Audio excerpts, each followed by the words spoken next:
You're building a kitchen. Yes. No, great cabinet maker. I'll be glad when it's done.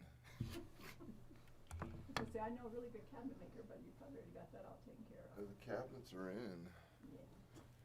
In fact, well, they keep telling it. Every time for about first they said 8 weeks. It was a few weeks ago. They said 8 weeks. And then so we cut down, and then they said 5 weeks, and that was about right. And then we asked again the other day, they're like 5 weeks. We're like, but that's what you said 3 weeks ago. I know. Wasn't that? Did you guys forget how to count? That was, you know. It's like, you better hurry, because we sold our house. We closed on it on July 15th. So. Good for you. Yeah, nobody has any problem selling their home. That's what Steve and I were like. Should we sell our home finally and get out of here? I said, you mean we get to move to Alaska? I got a friend who moved out here from Virginia. Sold their house in 8 acres. So Mike, Moved out is that here. your music that was rattling my truck as you drove into the parking lot? Absolutely. And they're supposed to have their house. I'm so amazed that Absolutely. You what? former law See, I got a friend enforcement guy who moved would be from listening to Virginia to boom, here. boom. They're supposed to have their house ready. No, sometimes I gotta amp myself up for this. To be honest with you, this is my least favorite part of the job. I'm thinking Yeah. those These people pay for his meetings. motel I room. think Boring, they should that's too. for sure. Yeah. Kidding. But that's where it all Yeah, gets that's done, just- so. Yeah, They're just so, the problem is I like they're building. I so like much the that day they to day have- and they can't you know, you get to workers. work with a lot of people and It you makes me do so a mad lot when of you see those things, guys on the and corners then asking this for is money. like gouging Do you your know how eyes many out. jobs you can find right now? Do you want me You to know, people tell you say, where God, you being can find a job?" commission's easy. You only meet twice a month, and I'm We're, like, There's no reason they should be asking for money. that's the No. painful part. It's Where are they getting all this the water day-to-day from? grind that's Yeah. kind of fun. I get They you. have to have it approved. It does have to be approved. It's come through somewhere. Man, I just can't believe it. Well, this is Gotta call the- Department Reports Day, Gotta right? call the. So- Well, that's Well, every it's week. easy It's district. just different Like I said, report. planning- From 9 to 10 is department Planning reports. thing. There's always a If it's a not them, different it's one, not and We're gonna then, hear from The commissions have nothing to do with it. Yeah. the I know. sheriff and corrections, that's important. yeah, we have, today we have the auditor, tourism, parks and rec, the sheriff, and corrections, And don't forget, et cetera, that's important. et cetera. Yeah, that's, somebody else has something to say. Some other department. Sometimes other departments show up and say, God, I thought this was my week. Like, no, you're not, you're down the road, but go ahead, as long as you're here, go ahead. So, that's the et cetera.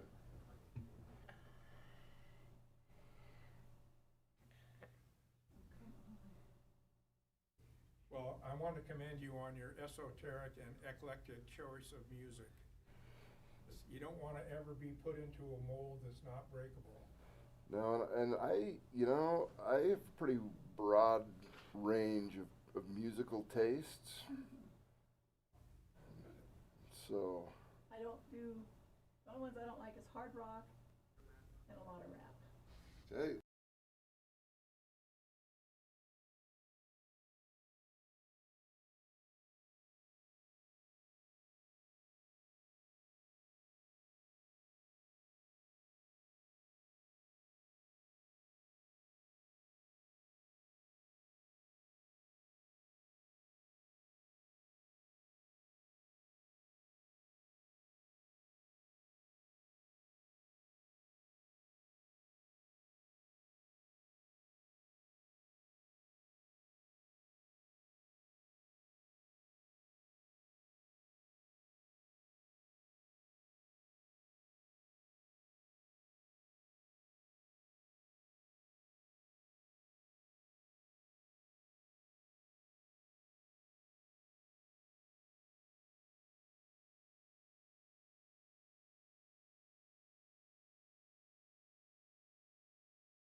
sure it's clean. Yes. Is that something that we would want to put on the next calendar, or the meeting for discussion by the, because I guess it could be qualified as an administrative or operational decision, because USIP says we should probably deny, or at least partial denial. Yeah, I think that's almost perfunctory. What we ought to do maybe is let's grab Mike at a break, with the commission chair. Yeah. And just talk it through with him. Yeah. I think he'll agree. I think we'll probably just want to go ahead and make that decision. I would actually consult with Chad on it. Okay, yeah. Just run it by and make sure, but I think he'll talked to him agree. this morning, and he said, err on the side of caution, if you think it should be an open meeting, have it on the calendar, the agenda next time. And They could certainly do that. It would be, we would have to have it actually probably as part of the closed session because it's pending litigation. Sure. But yeah. That way Ken Carpenter is on the Robin. I'll run by him again. That's right. No, I was Chat with I him. was at the county commission. Okay. Quorum thing, but Yeah. Right. Hey, how are you? I'm good, how are you doing? Good. Hey, Mr. Steve? Long time no see. Nice to see you too. What do you know? Hey, John, how are you? Good, how are you? Good. Thanks for your help pointing me in the right direction on the elections. You know, I had to track down a couple of them. They were not, some of it's like Maryville and. Sure. Well, like I say, there's only 2 primaries, so. Yeah, Parowan and Cedar City. Oh, okay. There are 2 candidates and one on the other. So. Yeah. hey, how are you? Hi, how are you? Should be interesting. Good morning. Sure. Hey, how are you? You must have thought I was totally crazy. Yeah, no problem. My proxy.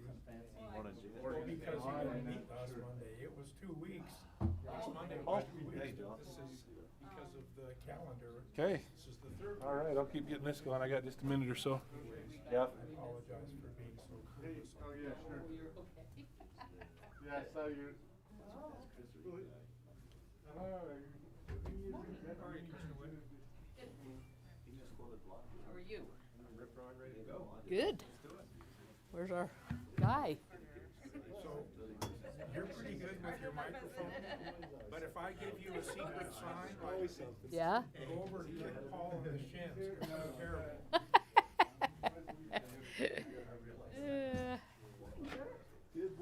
Sheriff, how are you? Oh, very good, yes.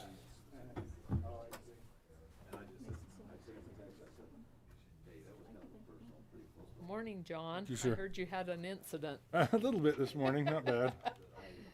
I will say this. What? When your daughter says, hey, let's buy a Fiat, it's a cute car, You don't. told me that that's not a. You told me that you wasn't happy about Oh, that. no, so she ran out of gas, right? Oh, I couldn't get gas in the tank. It had this anti-siphon thing, see? And with the new safety nozzles, Couldn't get it in. 90% of it went on the ground. I got 2 cups of gas to get her to the next place, and it cost me Barely. 5 gallons of ethanol free, because that's Oh, I yeah. had my gas can for the mowers and stuff that the boys use, and so right on the ground. Oh. And I'm like, well, I get not making it so you can't siphon it, but Oh, that's terrible. just a dumb Oh, thing. that is so bad. So anyway, Yet. plus it cost me more time too. That was the big thing. Because I would be happy to die for the How are you doing? my age. Good. How's your patient? I mean husband. Oh, he's doing much better. Is he? Out on. Last night was the first night that he went all night without the oxygen. Really? Is he moving better? And Yeah. Well, he's still moving pretty slow because then it brings it down. yeah. So the oxygen comes down if he walks fast, it'll go down. So it's doing better, but it's slowly. It is so slow. It's hard to be patient with it. Oh, it is. So hard. Somebody text you, or is he here or not, or? So I'm kind of embarrassed about some of those errors, but I think they're all That was all corrected. right. It was not that Oh. big. They were teeny. And No big deal. anyway, No. like I say, it was running, so Chanel's gonna hike those up here in just a few minutes. Yeah. She said they were teeny. Yeah. Not a Well, big deal. None of them were anything. No. Okay. That was nice to get couple done, yep. Yeah. I'm just glad you caught them. Yeah. It's what? I'm just glad you caught them. Yeah, yeah, it was, they were tiny. Okay, so that's good.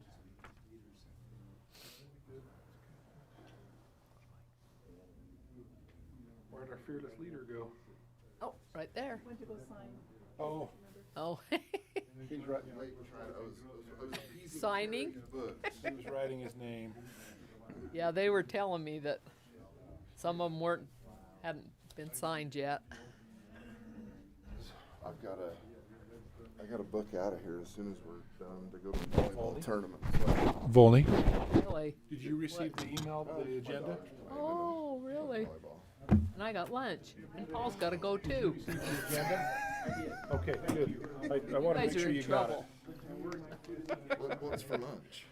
I think so, the 30th? Hay stacked. You just that'd be put good. chips on the bottom. Just With you and me and 5 I may be a minute late. Yeah. for volleyball. Hey! I'll see. Yeah. Heck yeah. I gotta go to Enterprise Oh, for it's in volleyball. My heck. That sounds fun though. Sounds way fun. Are we just waiting on me, You're John? live, you're going. All right. Good morning, everybody.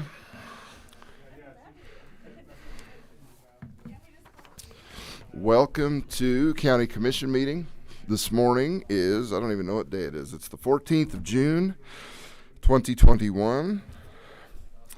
We're going to open up this morning with a Pledge of Allegiance and a prayer. Dan, Justin, our auditor, could I trouble you for a prayer this morning? Yeah, you can.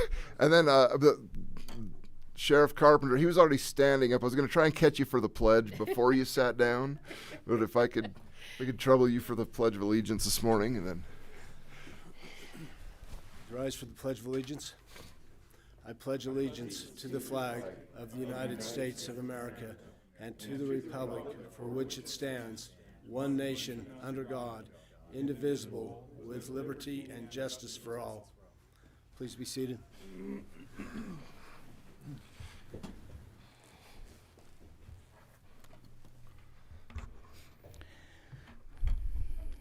Our dear Father in heaven, we are grateful for this beautiful day. We're grateful for this county and the people that we serve, for this great state and this great nation. At this time, as we are at this great time of drought, we ask that we might be able to have the heavens open and have some moisture, that we can sustain our way of life. We ask that we might be able to have inspiration as we do the business of the county, that will work to the benefit of the citizens of this county. And these things we pray for in the name of Jesus Christ. Amen. Amen. Thank you very much. Minutes. Do we have? There they Look are. at that, as if on command. Was that both of them? Chanel was just patiently waiting. There's the first one. There's the second. All right, so we have two sets of minutes this morning. The first one from May 10th of 2021. Do we have any discussion on that set of minutes? We gave them a few little changes, and I think they fixed them. So Yeah, the Good. corrections have been made. corrections have been Okay. made. We appreciate you taking a hard look at those. I mean, they were just very minor. Excellent. Okay, let's call for a I'll move to approve the minutes of May 10th, 2021.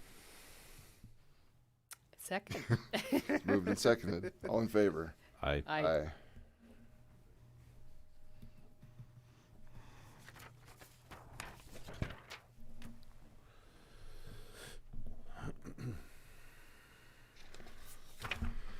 And then the next set is May 24th.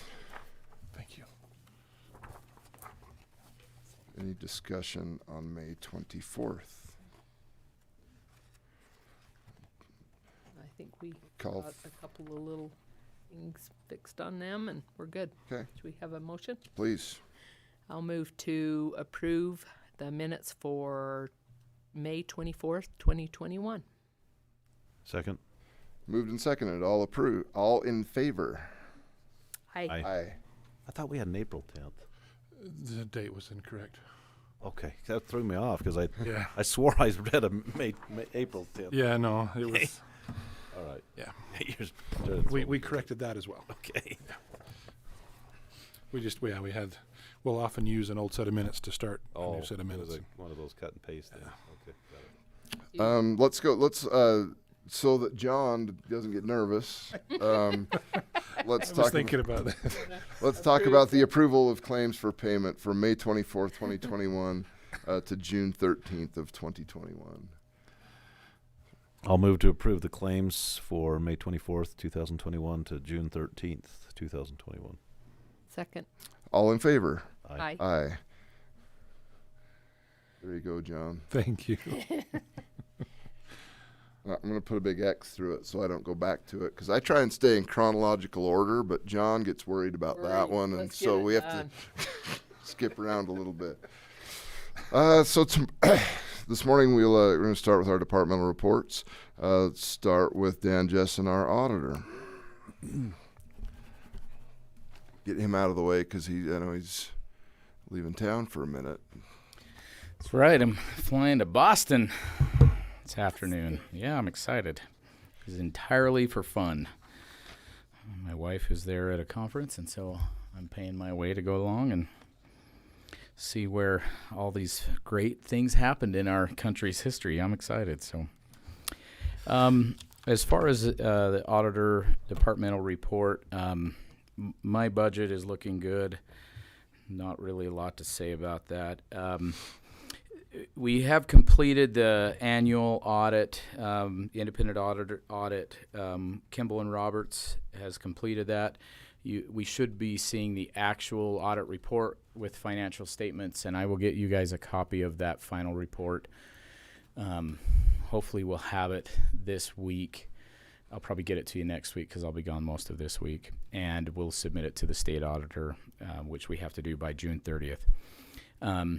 The audit went well. We'll invite them, as we usually do, to come and make a presentation, probably in July, of that report to you guys, and we'll go into the report in detail at that point. Just so you're aware, I think we're gonna potentially change it up next year, how we go about doing the audit. We'll need to convene the audit committee. We really should have the audit committee convening about 3 times a year if it's working right. And the 3 of you, I need you guys to put your heads together and determine who you want to be on that audit committee. Alma was the commission representative on the audit committee. And of course, Alma's retired, and we haven't met since. So I don't know who. We have myself and Nicole. We have a citizen, actually, that's on the audit committee who has a finance background and all that stuff. And it's Dave, his last name is Harris? Dave Harris. I was looking back at Steve. He used to be on council with Dave. Dave Harris is on it, and then we have one of the commissioners on it as well. And so put your heads together and decide maybe who wants to be on that audit committee. But we'll probably meet just right after they come and do their report, and we'll talk about next year. The change that I'm looking at making is, and it's a big change. It's a lot of work, but I'm excited with the reorganization in the auditor's office. I think we'll have enough staff that we can take it on, and that is that I want to be able to create the CAFR in-house. So the CAFR is a certified annual financial report. Typically, in the past, we had the auditor did the CAFR, and then they turn around and did the audit. And that's the way it's always been for most counties and cities. Recently, we've been going to a model where the state auditor has been pressing us to not have the same firm do the CAFR as does the audit report. In the large counties, they have controllers and multiple CPAs and all that stuff and do the CAFR in-house. We went from having our auditor do the CAFR to hiring a different firm to do the CAFR to do the audit. Well, we're going to it's a big step, but we're going to bring that CAFR in-house, which is a lot of work. Our financial software, Tyler, actually has a CAFR builder, but when I say it's a lot of work, I mean it's a lot of work. Without being able to shift off some of my duties to August and now to Luke, who I'll talk about in a second, I just would not have the time to do it. So anyways, it's a big deal, but we'll talk about that with the Audit Committee. I'm getting a training from Tyler. Jared's been arranging that so that we can review their program, the CAFR program, and I'm really excited. It's a big move forward for Iron County, and I've been looking forward to it for a while. So I mentioned the personnel and staff changes. A couple weeks ago, we hired a gal named Allie Meisner, who took the new part-time position doing accounts payable. And so we're just in that transition period where August has been training her, and then August will take on some of Christine's duties. We have today on the agenda to approve my new hire, whose first day is today, Luke Little in the back. And I won't be here to introduce him, so I'm introducing him now. I'm really excited about our new hires. Luke is an awesome guy. I just got to know him, but everybody that I've talked to is like, oh yeah, Luke is a stud. The Littles are a great family. He's from he grew up in Paraguna, lives in Parowan, so he's local blood. He's not going anywhere. And he's got a master's in accounting, and he's been working for Kohler and Iyer, and we're just really excited. We got two really good hires. Allie Meisner is she's young, but she's got the right attitude, and I think she'll be really good as well. So I'm excited. But all of this changes. We had to add a new desk, so we had to move everything around, and everybody's going to be learning a new job. And Carrie is going to take over as the chief deputy, and it's just going to be a lot of change, but in a good way. All of them in a good way. The bittersweet part is that Christine is retiring. I wanted to officially invite you guys to her retirement party, which is July 1st. 27 years to the day. Today is her work anniversary. I heard that term this morning for the first time. I don't know if I like that term. Legal, is that a good term, work anniversary? I don't know. It just doesn't. But anyways, it's a big deal. Christine's been here for a long time, and it's been a bittersweet moment for her, but July 1st at 12 o'clock is her retirement party. We really like the commissioners to come, and anybody else. We'll have food. And at 1 o'clock? 12 to 2. Anytime between 12 and 2, just come and show up, and we'll have food and be able to chat. It'll be just it'll be right in that room across the hall. So it's a big deal. It's a big change in our office. We'll miss her. There's so many little things that Christine does that nobody even really knows. This quarterly report, that update, there's a lot of interaction with the different departments, and she just handles that. And so sometimes I have little moments of panic where I'm thinking, oh crap, there's going to be that moment where somebody comes in and says, hey, why didn't this get done? Some ball drop that we didn't even know, and that was something that Christine used to do, and she told us before she left, and we didn't write down the notes or something. So I've told Luke, you got to learn everything that she does in a short amount of time. But I do appreciate the extra allowance to have them overlap. It's just critical with some of these roles like that. So anyways, the tax sale just happened at the end of May. This was the second year we did it fully online. Christine will be presenting the results of that in this meeting later, in the public meeting. And it went off without a hitch.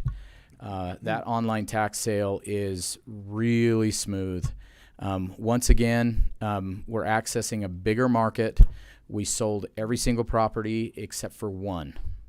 And it was one of those mostly junk type parcels out in the West Desert. It used to be that we had a number of parcels. We call them junk parcels. There's no offense. Some of us might mean offense. But when when a parcel's is like literally doesn't sell for $400, whatever the minimum taxes are, there's a reason, and it's a multiple interest in a piece of land that you can't even find it if you tried type thing. But we're now selling almost all those parcels, whereas there was a lot of them that never sold. We just strike them off to the county, and now they're all being sold. So that went well. UAC just did a new initiative since the legislator made it very carved out specifically in the state law that said that the online tax sale is not only allowed, but it's almost like a primary method. Most of the counties are switching over and doing it online. And UAC has endorsed and has a partnership with Public Surplus, which is a private website. We already work with Public Surplus to sell our other stuff. And so UAC, has an arrangement with them so they get a small percentage of what they do. So we may consider switching to Public Surplus next year. This year we've been using Bid for Assets. So that's going to be a trade-off. We're going to have to really look at that next year. But Bid for Assets, that's really what they specialize in, is tax sales all across the country. They're really good at it. If there's one thing that maybe is less desirable, they charge a fairly high commission to the buyer. The buyer pays the commission. It's 10%. And Bid for Assets, Public Surplus will charge a smaller premium to the buyer.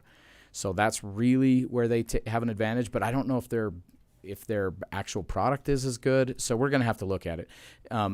Selling the property is one thing, but it's all of the stuff that happens after the fact is really where the rubber meets the road for us, because Bid for Assets gives us they have a tax deed wizard. So you think about it, if we sell off this piece of property, we now create what's called auditor's deed. It's the one thing that I actually still physically sign by hand. I have to sign every one of these deeds for these properties to then go to the treasurer's office. They then take care of the taxes that got paid off and all that stuff.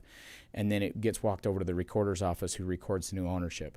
And so if we don't get really good information from that tax sale process, or if it comes in and it's muddled or whatever, then Nicole is ready to kill me, and Carrie is ready to kill me in the recorder's office. So these guys are really good. They provide a single money wire with a document that says this amount of money goes to this parcel. It just spells it all out. It's a roadmap that she can go ahead and apply everything. Then any of the excess money above and beyond the taxes that were due rolls back to my office, and then we try to contact and pay that out. We try and find the original property owner and pay that out. And if we can't find them, or if it's disputed or whatever, we work through all of that, and then whatever is left over when people don't claim it, we can't find them, we send it up to the state. So it's quite a process, and Bid for Assets really works on the back end really well. That was some of our reticence to doing this, is we're disrupting something we've done the same way for more than 100 years, right? 150 years since Iron County's been in effect. We've done it a very analog approach. And so to take it online and have a subcontractor do it was kind of scary, but these guys do a really good job. So anyways, I'm rambling. I'm taking up somebody else's time, so I'll get to the chase. Tax rates are in the middle of being set right now. This is a big time of the year for all of the fiscal year entities, the school district, all the cities, the Water Conservancy District. One of my roles as the auditor is I set the auditor's certified tax rate, which is the new levy for them, and it gives them the amount of revenue that they got last year plus any new growth. They then have the option of accepting that rate, reducing that rate and getting less revenue, or increasing that rate, which is what triggers truth in taxation. So this is the time of year when everything is kind of at a fever pitch. They're in the middle of adopting their budgets. I see Steve at the back of the room. I know he remembers the stress of that. Truth in taxation and Enoch was a fun one for the state. Even that was the first time there was a successful referendum on a tax rate in Utah, I believe, under the new truth in taxation. So right now is in the process where we go through that. I know that Brian Head is going to go through truth in taxation. They've already triggered it on the website. And they've been having a lot of hearings about that to try to educate the public, but you never know how they'll go. I haven't heard yet from the school district. The school district is always the big one. We're never really sure what they're doing. I know they're contemplating it. About doing some. Yeah, and there's two different times when the tax rate can be changed, and sometimes the public gets confused. There's the local levy, what we generally used to call the mill levy, which is the regular property tax. That's what happens now. If they do a general obligation bond election, then that is something that they work through the clerk's office, and it goes on the election, right? That's the other thing that the school district is talking about doing. They did that a couple years ago, and then it was referred, and they lost, right? So they're talking about doing a smaller package. That'll be a bond election, which they'll work through the clerk's office, and that goes on the ballot.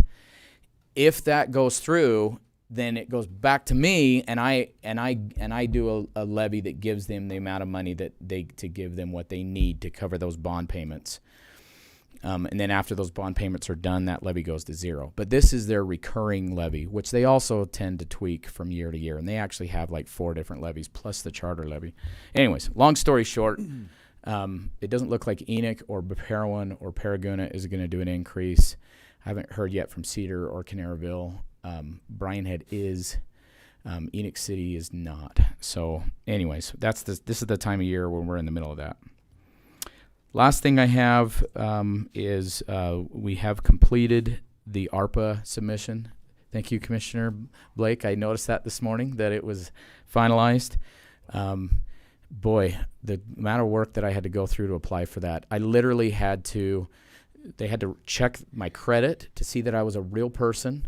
I had to give them my social security number, my driver's license. I had to do a video selfie of myself for about 10 seconds while it took, because there was a lot of fraudulent claims of people applying for CARES money. So with this ARPA money, they wanted to know that I was me in applying for this money. And then of course Mike, as the chair, had to sign it digitally as well. So that everything is done, and we should start seeing an ARPA money wire, I'm guessing, in the next week or 2. That's all I have in my report, unless you guys have questions for me. Nothing for me. No, thank you, as usual. Thank you. Okay. Safe travels, Dan. Yep. Maria, come on down. For tourism and Parks and Rec. Okay. Both reports are in your packet here. Thank you. Thank you. Okay. Yeah, just email it to me. Okay. So let's start with tourism. So tourism, as of May 31st, we're at 52% of our budget, our TRT budget, which is in line with what we're trying to be doing. A lot of our spending does take place in the summertime because that's our busiest season. Restaurant tax is at 33%, and that's pretty common because a lot of our restaurant tax is project-based, and those projects generally don't put in their money until the end of the year. So that's where we're at on that. We will, I did talk to Dan. We are over budget in one item regarding our dues. I had picked up a software program prior to budget being completed, and I wasn't planning on it, but I needed it for this year. We won't do it next year. As far as collections are concerned, TRT to date is up 62%, and restaurant tax is up 20% over last year. We attribute this, of course, to Brian had an amazing skier year, around 270,000 skier days, which was a record. We'll probably start seeing some kind of a difference with the comparison, because now we're actually getting into the pandemic numbers because of the way the TRT tax is collected. Let's see. Just to make you aware, we had a homeless person who started a fire at our building, and there is some damage to the exterior. And which building? Your building? Our building. Oh, shoot. We're out. The front door. Oh, The front door. Build a campfire up against the building. What? And other issues. Uh-oh. we don't want Nasty stuff some that nasty we want to talk about. Yeah. May have built a homemade latrine on the property. Oh my. Yeah. Anyways, it's been fun.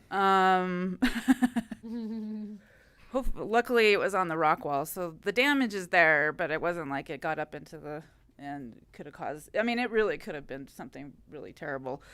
So we're glad it was along the rock wall and not anywhere else. Do they think they can steam clean it off? I actually got our steam sprayer from the Parks Department, and he did the best he could, but it's noticeable. I mean, it's definitely there. So, darn it all. We're in the process of doing our grants again. A lot of our we're doing 3 grants this year, all through the Utah Office of Tourism. The 2 are our typical grants for marketing, and then we are actually co-oping with King County and Garfield County on kind of an education grant to kind of help us get the message out about prepared travel, be prepared. Over the pandemic, we saw an interesting increase in first-time recreationists who certainly had an impact on the recreation facilities, and also had an impact on search and rescue. And so through this cooperative grant, we're hoping that we can create some prepared travel messages, hopefully, getting people to understand what they need to be doing when they come to recreate in our area. And part of it is an episode on outdoor TV, which has a huge, incredible national audience. So it helps us offset the cost for doing something on outdoor TV. Like an advertisement, is that what it? It's actually an episode. Oh, it's an a episode. program. Oh, wow. So it's a program. It's a new program called Park to Park. It basically combines an outdoor guide, a really seasoned outdoor guide, with a newbie, an outdoor recreation newbie, typically somebody from the urban areas, and gives them an experience, but also teaches them what they need to be doing, when they're out recreating. So we're excited about it. We get all the assets from this episode, so we can take that and use it for our own messaging. We can make our own advertisements out of it. So it's a pretty good win-win, but we do need to get the grant in order for us to move forward. Can you email us a link to watch that? Yeah, I will. Let's do. Just as far as the caseloads, workloads, I mean, we're busy. Billboards are everywhere. If you haven't seen them, they're all along I-15 from Las Vegas all the way to Layton. We have radio ads running in our 2 major markets of Wasatch Front and Las Vegas. We've had major media hits, including USA Today and Thrillist, which had an estimated media value of $1.3 million. That's money we don't have to spend in order to get to create awareness. We have a person in our office. She spends a lot of time making these media pitches to people who are writing stories in major publications, and she's had quite a bit of success. Of course, we have the tournaments coming back. They started early this year in April. They'll go clear through October. We also have Utah Summer Games and Utah Shakespeare Festival. Everything is indicating that they will be at the same numbers of like 2019, maybe even better. So the tournaments, a lot of these they had such a great time last year, they wanted to come back this year? Yes. Awesome. So it's amazing. And we had 900 teams last year, so it'll be interesting to see what the final count is this year. And you've seen them. I've seen them all over. They're definitely, they're in town. Just to kind of get you up to date on what's happening with our hospitality partners. Several businesses are closing during the day due to staff shortages. There's just not. I think hospitality has been hurt significantly in terms of employees, and it's difficult for us to keep those employees. So this is a big issue, and I think it's something we're going to have to keep addressing and hopefully helping our partners out with. Other than that, we're in the process of hiring a weekend receptionist, and we should have that person in place probably by next week. Do you have any questions for me regarding tourism? And then included is my annual report. I know I mailed that to you, but I just want to make sure you had an extra copy for that's our annual report for 2020. I just wanted to say this is pretty cute. However, we can't account for people that are just plain stupid. Yeah, I can't account for people who are plain stupid. And we've seen a lot. I mean, even last weekend, my husband and I came across an unintended fire, and we're busy taking care of that. And then we turned the corner, and there was the Panguitch fire, and we're like, oh, okay. It was a crazy weekend. So, anyways, yeah, I can't account for stupid. So that brings me to outdoor recreation. My wife always says that. I don't understand. Current budget is at 27%, which is, we spend our money in the summertime because that's when we're doing the majority of our work. So you'll definitely see that the spend go up as we move forward. We will have to do, it's looking like we'll have to do an amendment to our fuel budget.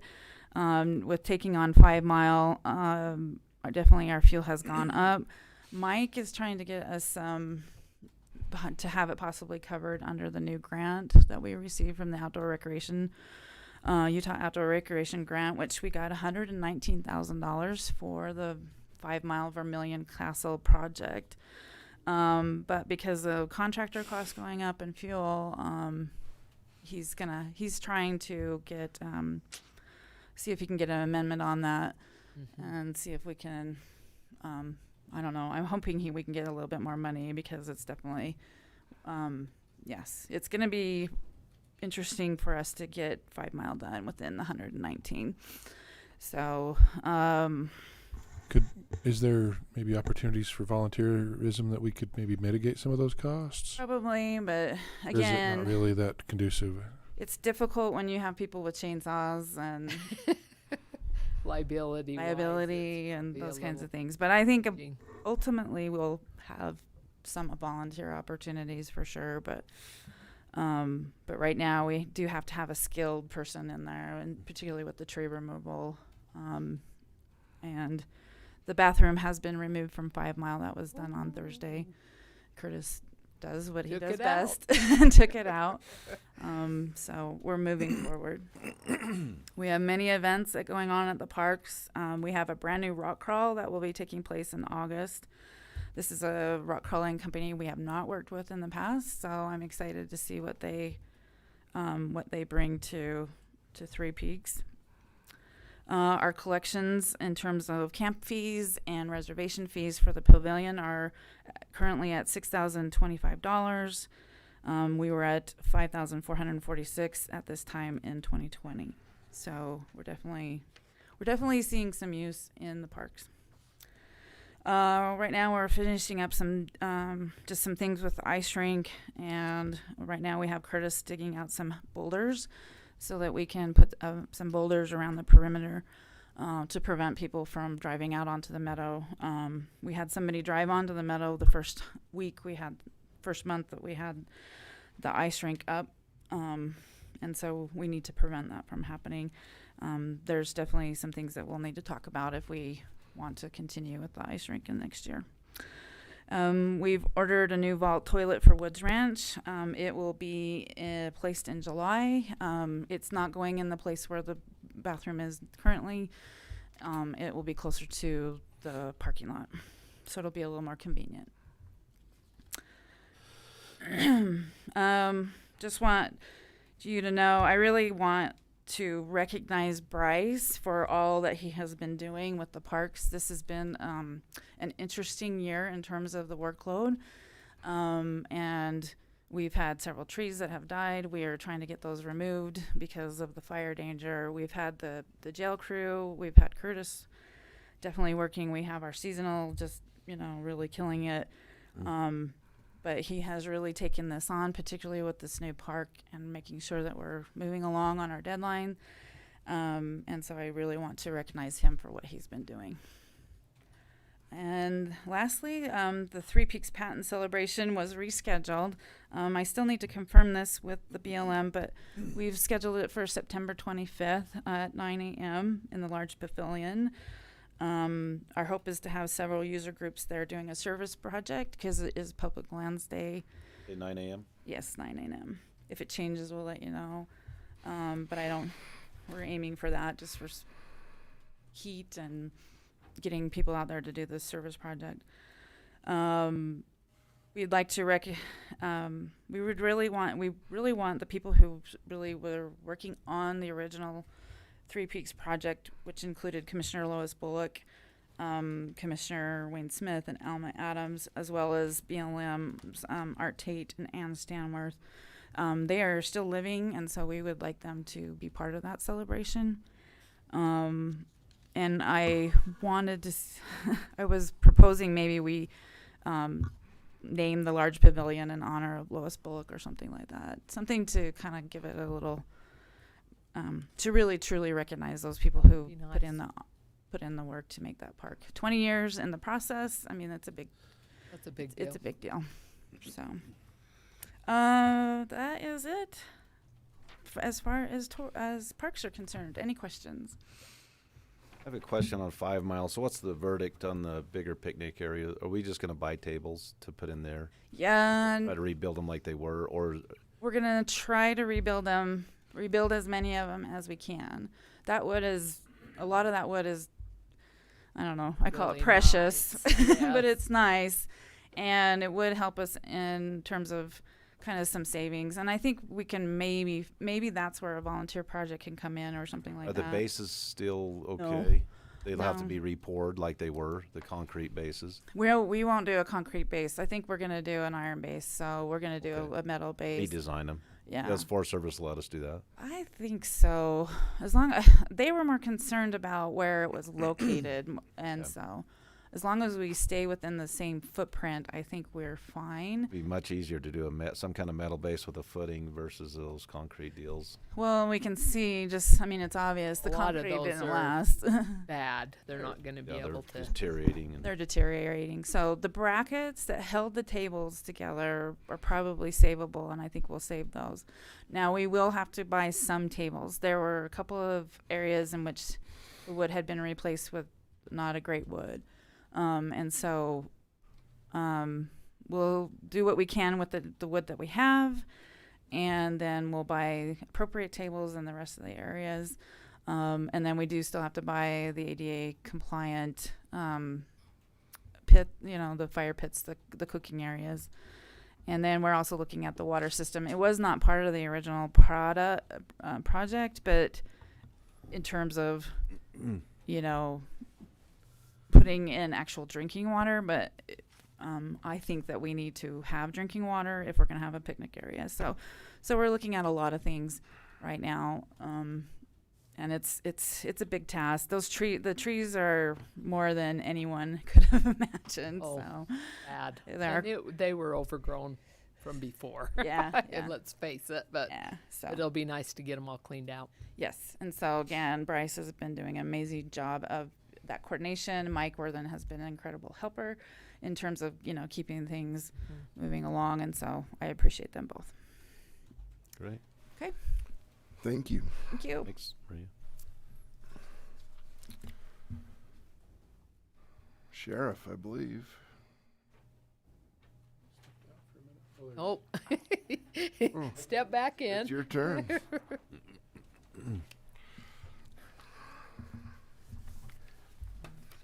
Give Chancellor. All right. Good morning. Let's go ahead and go to the next slide and just talk a little bit about some of our current issues. We've changed our training from block training to incremental training. There's a company called Force Science that does a lot of research on all kinds of things that are law enforcement related, and Dr. Lewinsky from Force Science did some research on training, and one of the things that he found was that the worst possible type of training is block training, because it's all given to you in concentration and then you forget about it. And that the best type of training is incremental, where you continue to train a little bit at a time and keep building on it, keep adding on it. So for the Sheriff's Office, we've gone through really quite a major overhaul on our training program, and have gone to 8 hours of training once a month, where we do incremental training, where we have multiple types of things that we're doing, firearms, defensive tactics, use of force, whatever it is, and continually build on that month after month after month. So it's always being refreshed, always being renewed. One of the things that's been really positive about that as well is the post requirement is 40 hours of continued training. By doing it in 8-hour blocks each month, the deputies are getting up to about 96 hours, so more than double what the state requirement is. So I think that those are very positive and will be good for the deputies and for the community both. We've also initiated a mental health unit, which we've extended out to the Iron Garfield Beaver County's task force. And what this is it's modeled after West Valley City's task force mental health unit, where we've identified deputies that have the critical incident training for dealing with people in mental health crisis, and then we've done an additional 40-hour training block to take them from a critical incident officer to a mental health unit officer. And they're the ones that are dealing with people in mental health crisis at the time, and then building rapport with those people and with their families. So one of the things that we found is that a lot of times with folks that are having mental health issues is that their families feel abandoned, that there's nobody there to support them and to help them through all the different issues that they're facing. And so part of this mental health unit has gone out and has created packets that address different things from Alzheimer's, dementia, to Asperger's, to things like traditional mental health problems, schizophrenia and different things like that. What it does is it provides them with a list of local resources that are available to be able to help them in times of crisis and to be able to get their family members the resources that they need to have successful solutions. And then will this work with how does this coordinate with the MCOT team? So the MCOT team works with us, with the mental health unit. Mm-hmm. One of the things that we're looking forward to doing is West Valley City currently has a mental health professional, a counselor, that's a permanent part of the mental health unit. So that when we get to the Tier 3 team, which does all the follow-up with these folks, we actually have a trained counselor that is with them and is able to help in diagnosis and treatment and to help them find treatment plans. So, that's something that we're looking forward to being able to work with Southwest Mental Health in the future to see if we can find a grant or something like that where we could have a actual mental health counselor as part of our Tier 3 team. So we're looking forward to that. Also, we've talked a little bit in the past that Washington County, through Southwest Mental Health, currently has a 23-hour mental health reception center. So one of the problems that we've run into in law enforcement is we find people that are in crisis. We take them into the emergency room, and they're screened there. But a lot of times there's no resources through BMed to be able to help them at that particular time. So a lot of times those people are put right back out on the street unless we arrest them and take them to jail. And jail isn't necessarily the best place for them, but sometimes it's the only other option that we have.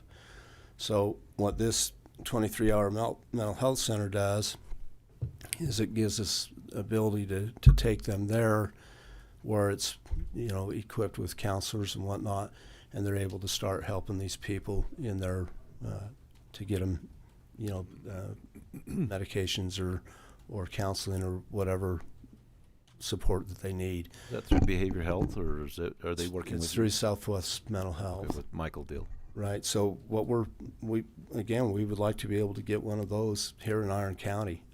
You know, for us to be able to take someone down to Washington County it's pretty difficult. You know, that takes a deputy off the road for probably a minimum of 3 to 4 hours. So Didn't they say that their family could also take them? they can. Yeah.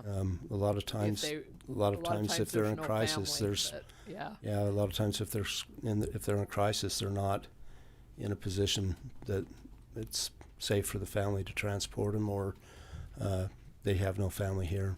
So, you know, there's some real challenges there. But I think that this mental health unit is a very strong step in the right direction to be able to help deal with some of our folks that were, you know, have struggled with in the past. Ken, where do you envision that going if you were to successful in, you know, doing that here?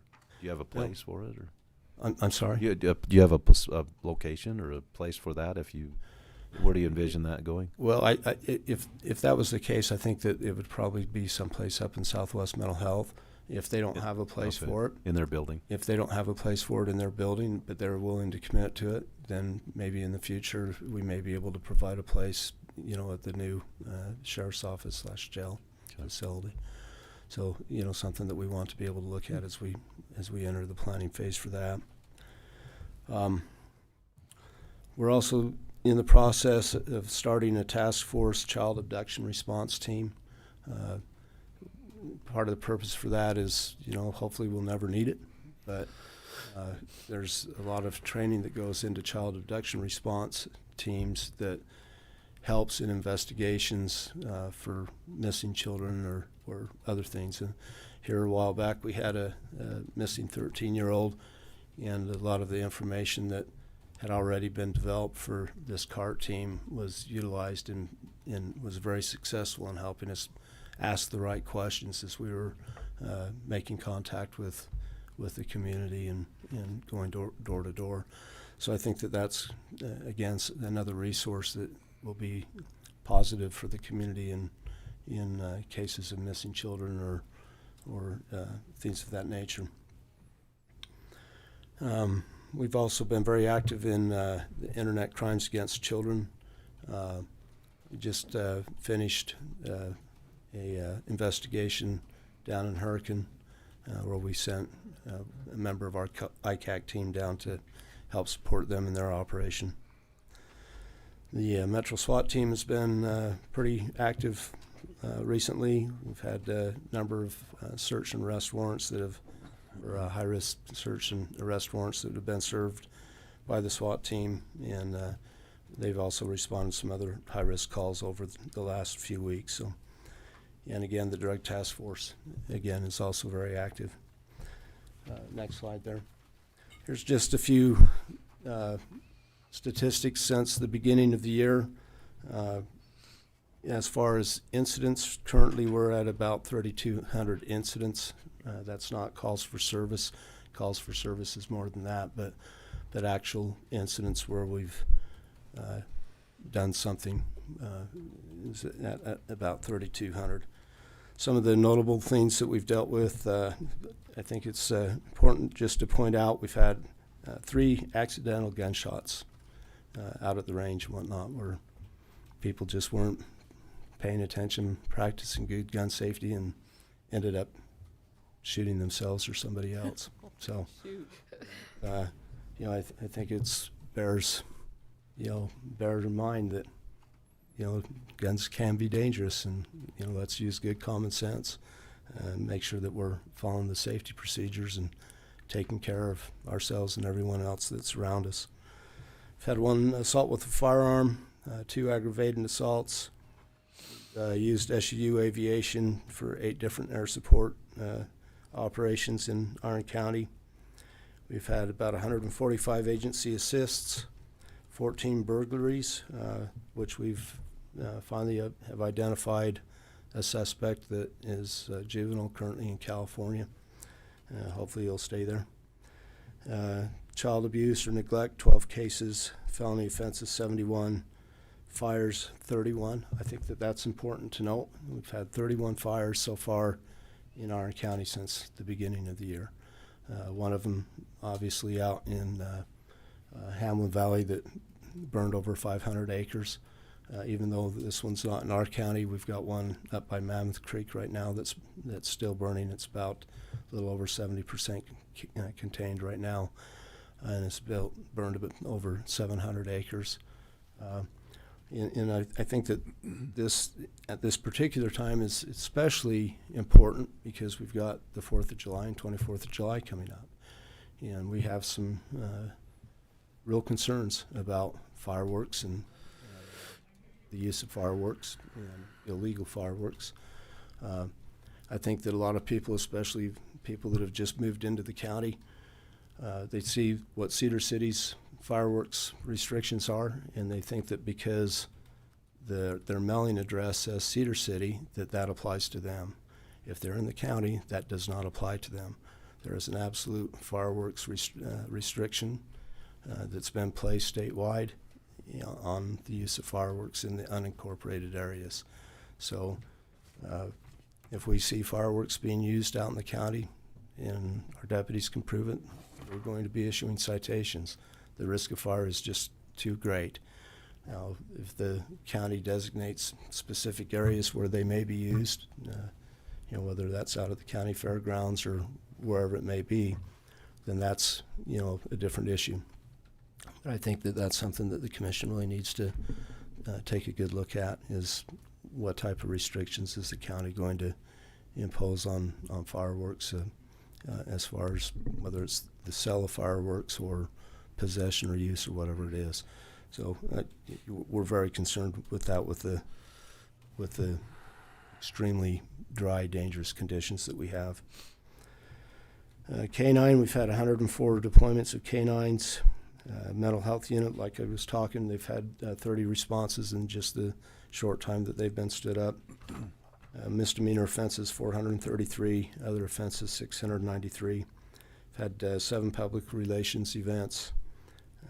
Search and rescue, we've had 10. We just had one up on over by Southern View. There's a mountain bike trailhead there, and so far we've rescued 3 mountain bikers off of that particular trail.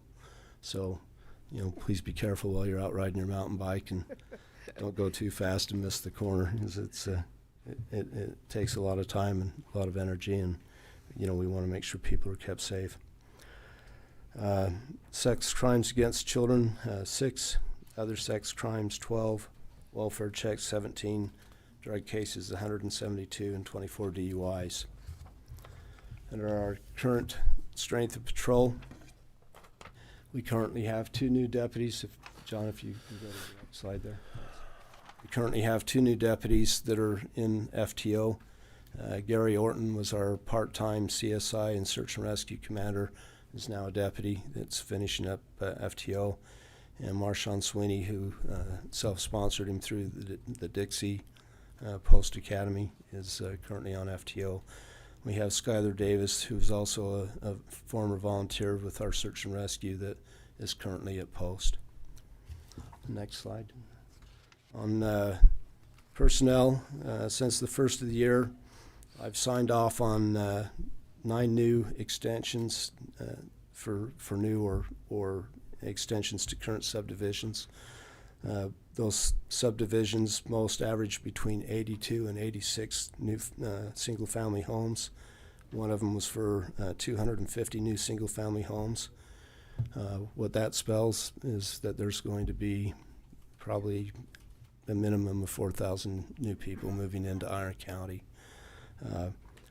Since the beginning of the year, we've seen a significant increase to our call volume, and so as we get ready to start moving towards the budget with the increase of population, we're going to be asking for a minimum of 4 new deputies, because we can't keep up with our call volume. Vehicles, again, we very much appreciate the County Commission's support on our vehicle program over the past 2 years. And with the new jail where we're at, we've visited the Uintas jail facility, And then we've met with Layton Construction in the new state prison. And we're going to be meeting with Layton again shortly to talk about gel designs. So we want to make sure that you're all aware of that, and hopefully we'll be able to participate in that. Next slide, John. Budget is sound. Our patrol budget is currently at 42% spent at the end of May. Jail budget's at 37%, and our search and rescue budget's at 14%. And any questions? Search and rescue, is it pretty steady, or is it slow, or is it been busy? Busy. Yeah, we've been busy, and it's been picking up. You know, with the increase of people coming in for, you know, to recreate in the mountains and deserts and whatnot. You know, you go out. It's like Parowan Gap. I mean, here a few years ago, I could go out to Parowan Gap and never see a soul there. And now every time I go out there, there's campers everywhere. There's, you know, some days literally hundreds of people there at any given time.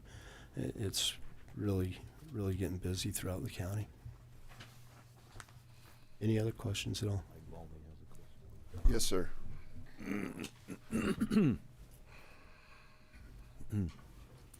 Good morning. My name is Valmy Moran.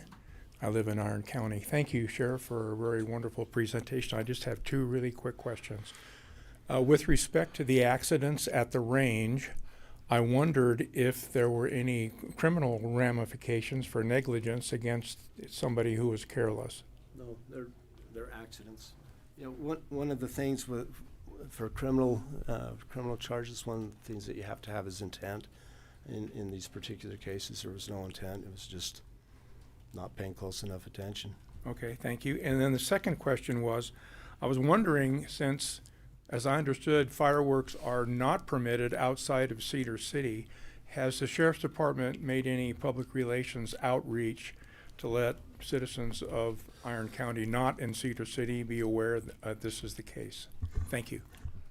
Typically, we post that information on our webpage, and so again, that'll be posted on our webpage if it currently isn't on our webpage. My understanding is too, on the utility billing that goes out, Ryan Riddle has worked with our office to get that on the back of people's garbage and sewer bills.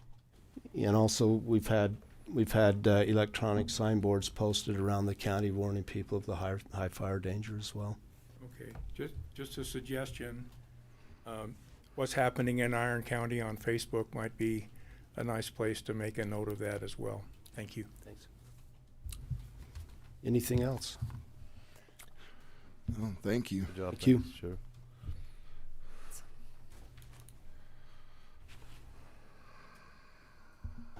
Thank you.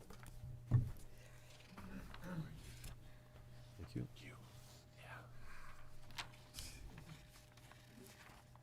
While she's passing that out, I just wanted to comment on Sheriff Carpenter came to the Farm Bureau this last week and visited with the farmers, and I really appreciate that. Really great information, and it was awesome. I'm going to ask real quick, Karsten, I just, from Scott Stubbs, the head of the Farm Bureau, he just texted me and said, how does Greenbelt work as far as with some of the property owners are not allowing the ranchers to go on those Greenbelt? Is there something that you can, say, well, we're not going to let you go on this year, so how does that work? Because of the drought. Yeah, so we're having a meeting with Kelsey, with the state Greenbelt guy, to kind of determine, because there is so much drought that they're not going to be able to meet the threshold for Greenbelt. A lot of these properties won't. Yeah. So we'll work with everyone and reduce those requirements. We just are trying to work with the state, and probably should get Braden up here. He's the FAA specialist to kind of answer that, but And maybe we're we not, can. we're not going to try to kick I people just- off FAA. He just barely texted me, so I thought, well. Yeah, so we are 'cause I know gonna, we're getting short on time, so. we are gonna revisit the threshold, just because so many of these properties won't be able to meet the Most of requirements. the ranchers probably want to put them on for a little time and then take them off quickly. Yeah. You know what I mean? Oh, yeah. But yeah, that's a real problem for them because they don't have anywhere to go. What we'll do is I'll have Braden come up and talk 2 weeks from now. Okay. I'll get on the agenda and kind of Very give you good. some clarification for that. But Okay. that should be. You'll probably know by then what. We'll they're probably know a little bit due. more, but Yeah. I don't think the goal is really to remove anybody from Greenbelt that currently is on there, Okay. because the drought really is affecting everyone. Yeah. So Yeah, right. thanks, Marilyn. Thanks, Karsten. Yep. Yeah. Sorry, Shalon. Morning. Okay, so the sheriff already hit on that. We're at 37% of our jail budget, so we're doing good. We've had some revenue received this year, about $400,000. That's going to be a little different. So they just passed a law that we can't continue with our pay for stay. So where we had been charging the county sentenced inmates, we will not be able to continue taking payment for that. We didn't receive a lot anyway. So I sometimes with all the billing and all of the sending to collections, I feel like we kind of got lost in the wash. But so that will probably go down as far as county sentenced inmates pay for stay. Our culinary costs, they've gone down a little bit since the first of the year, but our food prices are still very high. So we're about at $1.05 a tray. Our bookings, they actually have gone up. We've started taking our local misdemeanor warrants where we hadn't been through COVID. So they usually don't stay with us too long. The judges have been, they've been helping us expedite the process so they don't stay with us for a long time with the misdemeanor warrants, but we have been accepting them again, which helps out with patrol and also getting them through the court process.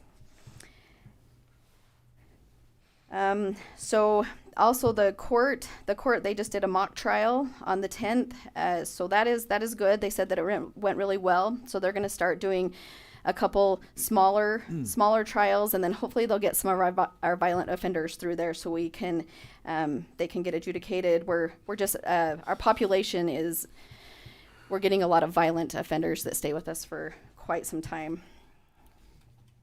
They're still doing a lot of video court, so our transportation, we haven't transported too much. We will see more of that. The the attorney telephone calls, everybody tells us we're the best jail in the state as far as accommodating those. I don't know how long we will do it this way. We've basically allowed the attorneys to call us, schedule an appointment, and then they will call us back and we'll get the inmates down to the phone. That's not something that we did prior to COVID, so we'll check into that. We have been very accommodating to the attorneys. Our work crew started back up, so that's great news. He's got a long list of honeydews. The whole county wants him, so you can call him and hopefully he can fit you in somewhere. But they're working hard, and with that, he sometimes has a hard time with our work crew because all of our inmates, they have to be sentenced and nonviolent offenders to go out on that work crew, and that's not what we have housed right now. So that's been a little bit hard. We had Deputy Carpenter, Laura Carpenter. She retired, and we miss her, but that has left some openings. We had Deputy Vincent. He left us. He went to the city, but he has continued to work part-time for us, which has been really nice. We have our nurse vacancy. It's still open, so please, if you know somebody that wants to work at a jail in a nurse position, it's been open 3 times. And we hired a new medical tech. We also hired Deputy Courts. He's in the academy right now, and we're pending 2 more officers that we have. They should be on the next agenda. We've had a lot of long-term leave. We have Sergeant Hansen that's still gone with active military. We also have a couple military trainings that have been months long that we've had 2 of our deputies be on, and we've had 7 FMLA situations in the last 4 months. Our projects that we're working on right now is our inline grinder for the sewer. We're trying to put another security door on J Block. We've talked about that in the past in here. It's just hard to try to find people to come in that want to work in the jail when they can make more money doing other things. But our medical department, we're trying to do a little bit of a maneuvering in there, a little bit of an expansion, so that we have a spot for that nurse to come in. Our fire alarm, it requires an upgrade with our last inspection, so there's somebody in there today working on that. Like I said, courts is in the academy. The jail is now open we are doing on-site visiting right now, and we've allowed our programming back in, so it's gonna be interesting. We're gonna try to teach ourselves how to do this again. Have any questions for me? No, thank you. Good. Thank you. Thanks, Mom. Commission, anything exciting?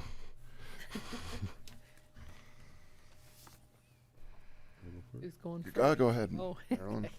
Go nuts. I just wanted to, I talked about the Farm Bureau meeting last week and had Sheriff Carpenter. That was great. David Perchard said that he was so thrilled that Paul had the Curtis go out and fix those dikes that have been broke for a long, long time. They were all there's a lot from Burl at the Farm Bureau meeting, and they were all just thrilled about that we were able to fix those things. That's Shoal Creek on the west side of the valley. Yep. SHOAL. Since we're kind of short on time, I'm gonna probably forgo some of my stuff, but I just wanted to say that I'm excited that the summer games are going off this year and starts on June 8th as well. I think they've already started actually, but on the 18th at 8:30 is the opening ceremonies. So I'm excited about that, but I know we're short, so go ahead.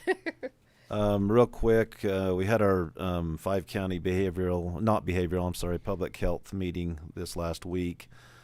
There's been some talk from Washington County about combining those 2 departments and having one director. That may not happen. I mean, there's some discussion going back and forth. I'll keep you posted on that. They're in that meeting. Remind me which departments? Well, it would be a combining of the behavioral and public health for 5-county AOG. I mean, Washington County, they're really the grill in the room. They're the big, they pay the lion's share of the bills, but they have the biggest population. And so, but there was some talk about combining, but now that's cooling off a bit. It may not happen. We talked about septic tank situations that Brian had. With the growth up there, some issues. I won't get into too much detail there. Commissioner Wood and I went up and visited with David Burton. He's a councilman here in Parowan. Issues with the Dry Lakes Road and some of the ATVs tearing that up and trying to slow them down. We talked about some signage and different solutions. Maybe a little more patrol up there to help with that situation. Attended the mining festival at Iron Springs, the first annual. It was neat. It was fun. Evan Jones presented. Talked about the history of iron mining in Iron County. It was fascinating to see what happened over the years, and it was amazing to me to see those old pictures of those miners using horses and teams to mine ore. It was incredible to see the work that they did. It really made you appreciate the modern technology we have. And then one last thing, Miss Rodeo Pageant, attended that on the 5th. I know Commissioner Wood attended that in the afternoon. I went in the morning. And so we had representation. Just it was really, awesome. Yeah, it was really fun. That's the first time I've been to that, but really impressed with those young women and their talents and the leaders that work with those young women and help. That those kind of competitions when you're young is just so awesome for youth and building confidence and presenting themselves in front of the public. It's just so good for them, and just really impressed with that program. That's all I have. I've got one more thing. I thought Paul maybe would bring this up, but they're having a water festival. Oh, the yes. Conservancy District is having a water festival. That's on June 26th at 10 o'clock at the Main Street Park, and that should be really fun for the kids and that. So. Thank you for that. I forgot about that. That's good. I'm just gonna. The only thing I'll just touch on our fire coordination, fire circumstance we're dealing right now. Obviously, extremely dry. Water is of a shortage. We met as the fire chiefs. I don't remember what they call their organization, but basically all the fire chiefs in Iron County coordinate quarterly. But did call kind of an emergency meeting the other day to discuss tactics for responding to fireworks complaints, especially through the holidays, through July 4th and 24th. They are, as an association, working on a letter to the governor's office to talk about some specific fireworks restrictions. The other thing is cool, I think. They've all coordinated their departments through the holidays, 4th and 24th. We'll have Bryan Head is not doing any fireworks displays this year. So Bryan Head is actually going to commit 1 or 2 engines to come down and assist patrol in Cedar Valley in the Enoch area to be able to actually respond to fireworks complaints. As fire department, they do have jurisdiction on responding to fireworks complaints, which will help both the fire department and law enforcement as far as tracking those things down. Specifically on the 4th of July, we'll have a Bryan Head engine patrolling Enoch. They can be first responders as far as any small fires, spark, that type of a thing.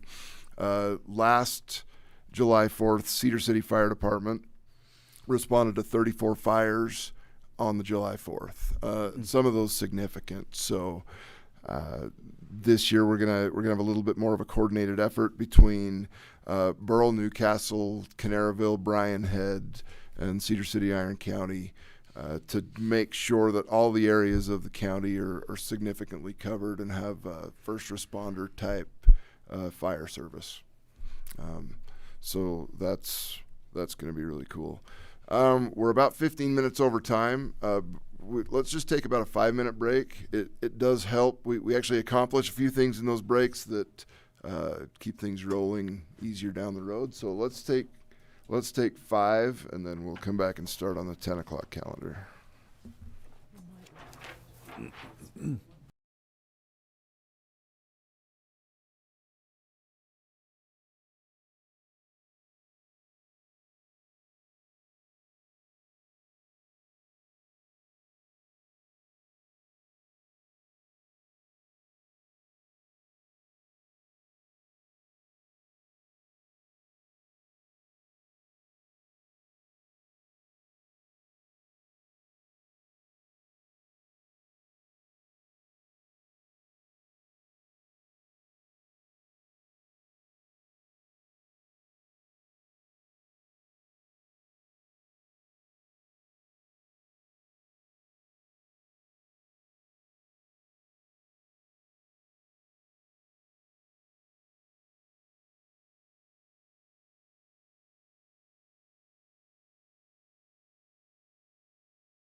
Ready whenever you are, Mike. You good? Yeah. All right, welcome back.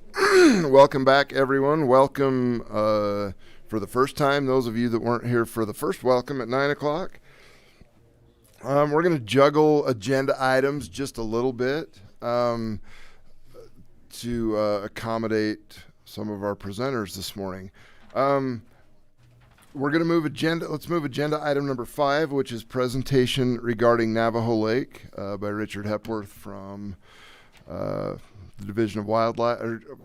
I don't even know where you're. DNR. You're the wildlife guy. It's Division of Wildlife, right? Yes. Okay. So we're going to have Richard present first on Navajo Lake. Well, thank you. Appreciate you guys' time to have me here, even considering Navajo isn't even in Iron County. But we're looking at taking advantage of this drought situation and some problems we have up at Navajo with the Utah chub population. The Utah chubs have taken over that lake. About 93-94% of the biomass of fish in that lake is made up of these Utah chubs, which doesn't leave a lot of room for trout that most of our fishermen really want. So we're going to try and do a treatment project up there this fall. Sometime early September is the time frame we're looking at. We'll try and do it after Labor Day holiday, in between some of the hunts, to make sure to do it at a time when there's not a lot of people in the area that could cause some issues. I did go visit with Kane County last week, give them this same information. Whenever we do a project, especially one this size, Navajo's a fairly good sized lake, there's always some controversy surrounding it. When that happens, you guys are very likely to hear about some of that controversy. So I wanted to come here first, let you guys know we're going to be moving forward with that. I'm going to be working closely with Commissioner Heaton in Kane County to hold some public meetings. He lives in that Duck Creek Village area and knows the people, familiar with the area. We're going to have some public meetings, providing a lot of information to the public to help inform them of what we're doing and why, to hopefully maybe minimize some of that controversy surrounding these. But I also wanted you guys to know, if you hear about it, I'm here, my staff, our agency, we're here to help deal with that so you guys don't have to. So if you need me, feel free to call anytime, answer questions, anything like that. Feel free to give my information out to anybody you need to that has questions. But the project's basically to go up there and use rotenone, do a treatment project, and do the best we can to remove those chubs. This isn't something that's new at Navajo. This is something we've been dealing with for 60, 70 years. The last time we did a treatment up there was 97. So we got a little bit over 20 years out of that project, and I would hope this next time we can get at least another 20 years before we're back in a similar situation. With that, I'd be happy to answer any questions you might have regarding kind of what we're looking at doing. Excuse me. How does it affect the trout population? It'll kill everything. When we do this, we kill all the fish in the lake. The good news is if we can do it late September, that's after most of the tourists, most of the fishing takes place up there, and can restock it first thing in the spring and have a better fishery next year than we've got this year. Oh. You allow folks to take whatever they want this year? Yes. Based on we'll do emergency change as soon as we're pretty confident. There's not really much in there for them to take. Really? We did stock it this spring, but we put them in there and those fish just can't compete. The trout that we put in, they can't compete. We netted it, and boy, it's in sad shape. It really is. There's not much there right now, and we want to get this back to what it can be. Where do the chubs come from? They were probably somehow moved in there. And like I said, this goes back 70, 80 years. We do these projects in Navajo with the springs and things that we have up there. They're very hard to completely eradicate. There's a chance we did it the last time, got rid of all of them. Somehow somebody moved them back up in there on us. They like them for bait. And it's just one of those things we struggle with all over. Navajo, high enough elevation that it's hard to put some of the predators in those lakes like we can do at Minersville, Otter Creek, places like that can help control those. At that elevation, we've got to basically go with trout, and trout aren't great at completely controlling them all the time. But we do the best we can with different predatory trout up there as well. Mm-hmm. With the drought, is it low? Yes, and that is why we're looking at It's a this. good time to It's do it. about, you know, we looked at some numbers. We're looking at about a $60,000 to $80,000 cost reduction by doing it this year. That's why we want to jump on it this year. It's a big cost savings to do it when it's this low. It just takes less chemical to do. Yeah. Richard, can you leave us with a business card? Do you have a I business can card? be happy to. Is there any water on the east side of the dam or no? None. None. In fact, it's well below the spillway level where it could get into that. You could potentially walk across it this fall. It's going to be that low. It's going to be about as low as any of us. Even when the dike, it's about level when the dike was breached, if you remember that, about 7-8 years ago. It's about at that level right now, when it should be at its very highest. Now we're, as you guys are well aware, we're facing this in lots of places. It's a rough year for fish. So, anything else from our agency I can help answer? I may not have all of them, but I could try and help if there's anything else you have for me while I'm here. No. Okay. Oh, Thank you. Oh, Mike. Mike. Come up. Come up. Come up.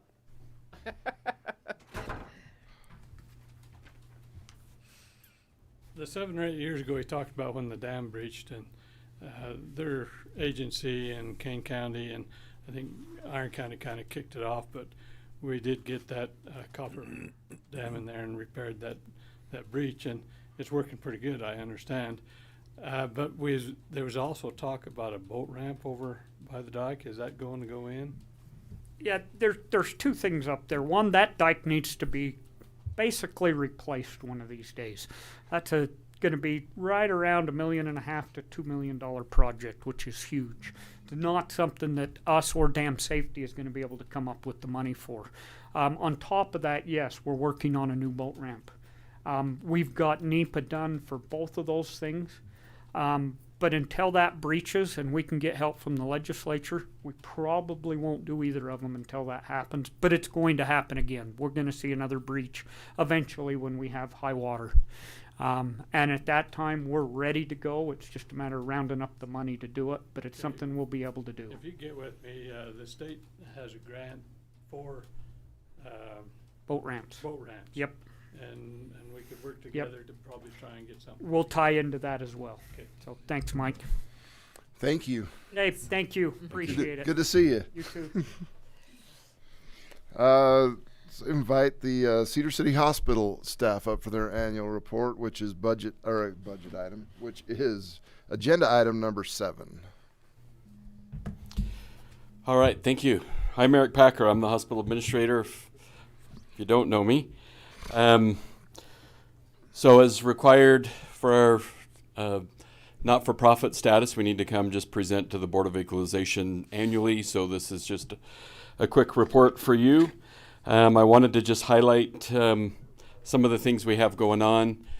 I will say right now, over the past year, every time someone sees me, they really just want to know what's going on with COVID and how are we doing, and which I understand. And I'm ready to have COVID done and behind us, but it's still lingers on. From the hospital perspective, you know, we did really well. Our numbers came down, and we went for quite a period of time, actually here a month or so ago, without any inpatients, and we've gradually just started to watch those numbers climb. The end of last week, we had 8 COVID positive patients in the hospital, and as of this morning, we have 4. 3 of those are in ICU. So we're not done with it yet. We still have to wrestle with it and go through all the precautions and everything else. So other things we have going on at the hospital, just some new services since we were here last that I wanted to mention. Our Neuro and Pediatric Rehab over in the Main Street building out front. We've started that last July. We've opened up the new imaging center that's also in that Main Street building, which we're excited about. Actually having an open house on that this week. Another service that's new, we're just kind of getting started, is Hospital at Home, kind of some new services and some new concepts that we're playing with. We've opened up 5 new telemedicine services over the last year, and we've added 10 new physicians to our medical staff that have active privileges. couple major projects we have coming up at the hospital. We're going to be doing some remodeling, moving the nurses station on our med-surg floor, and expanding the pharmacy so we can hit all the regulatory requirements. And that's actually starting, technically it started last week, so we're just kind of getting into the swing of things this week. We're going to do a remodel on the nursery. Some other projects we have going on. I'm not going to go through them all. We've done a lot this past year. We've done a lot of refresh on our mechanical systems and things to ensure that mechanically we're stable and in good shape. We've moved some of our areas where grass and things were less visible into more xeriscape to be more environmentally friendly. We've done a lot of painting and flooring, and we've, due to some of the behavioral health needs, we've opened up, we've dedicated one of our rooms in the emergency room as a secure holding space. During COVID, we purchased a bunch of portable air scrubbers and brought them into the building to help with that. We've added a few EV charging stations and just done some refreshes. So also, since we were here last, we've had a number of awards and recognitions. And again, I don't say these to be boastful, but I think we do offer a great service to the community, and sometimes the perception's always bigger is better. But it's amazing how many of the bigger facilities are trying to imitate what we're doing here in Cedar City. But we did receive a Top 20 Hospital Award for the sixth year in a row. We're the only hospital to ever be able to achieve that. We're 5-star hospital with CMS. We're grade A with Leapfrog, which is a safety thing. IBM Watson, we were a top 100 hospital. So the way they classify that with the IBM Watson is they look at 15 of the largest teaching hospitals. So they select those, and then 25 teaching hospitals, and then they go 20 large community hospitals, 20 medium-sized, and then 20 small. We're in the small hospital category. That's 100 beds or less. And within that 20, we're actually ranked number 5. So I think all these different entities have different criteria and things that they look at. But I think that's a great credit to the staff and their efforts. And we know that we're not perfect, and we have a lot of work and things that we can do, but we're continually striving to try to become better and continue to meet the needs of the community. So for the sake of just touching bases on some of the criteria for not-for-profit, there are 6 criteria, as you know, for the state. The first one that we just have to show that we're established and organized on a not-for-profit basis, that we're here to promote healthcare, assist the general public, and we're dedicating our property to charitable uses, which we do that. We're also a 501c3, and we have a volunteer board of trustees, which our board chair, Lynn Ann Emily, is here with us today. Just want to recognize her for taking some time to help support us. Any profit that we make doesn't go to any one entity. We reinvest that back into the community in a variety of different ways, and it doesn't go to any single shareholder or employee or anything if we do better than if we don't. We have to show that we're providing charitable purposes and that we're providing more charity than we would from a tax status. On property taxes, last year we gave $3,842,773 in charity to our community, which actually, if you follow the trends, is down a little bit, but I contribute some of that to COVID, and some of the people just didn't come in and seek services like they had previously before that. We also have to show that we treat anybody besides, and we don't base any of our decisions on their ability to pay.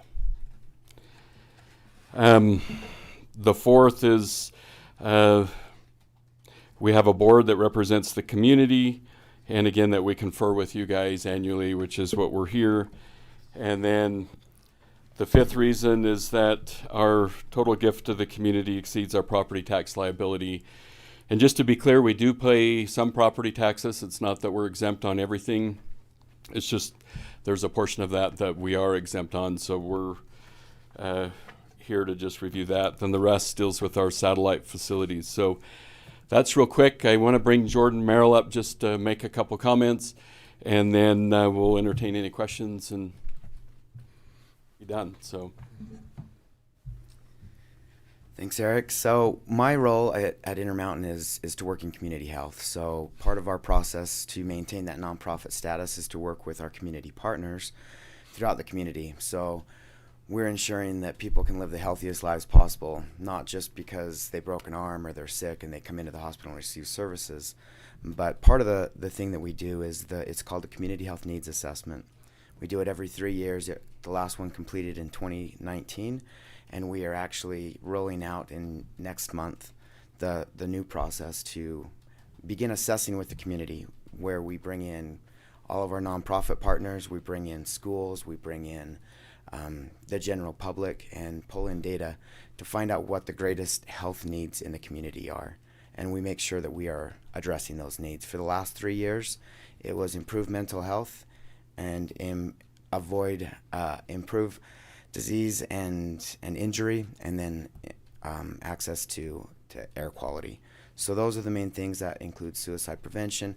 So any of the funding that we push back out to the community, that goes to other clinics that are non-Intermountain clinics. It goes to nonprofit agencies that are non-Intermountain related, but to make sure that they're addressing those needs through the support of Intermountain. And so we get to do that, and we'll continue to do that here in Iron County over the next 3 years.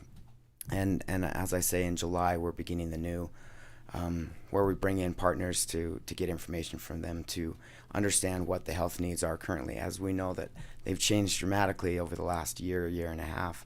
And so we are looking forward to changing and maybe adapting to what we can do to help the community in those needs. And then we bring in to be able to support the community in those efforts. So we are continuing to push that out in Iron County, and we look forward to the next 3 years in doing that in any way that we can. Questions for us? I just want to tell you thank you that we was able to use you for our family with COVID and going on, and really appreciate how that went. Appreciate it. Thank you. Question or comment from Mr. Pressgrove?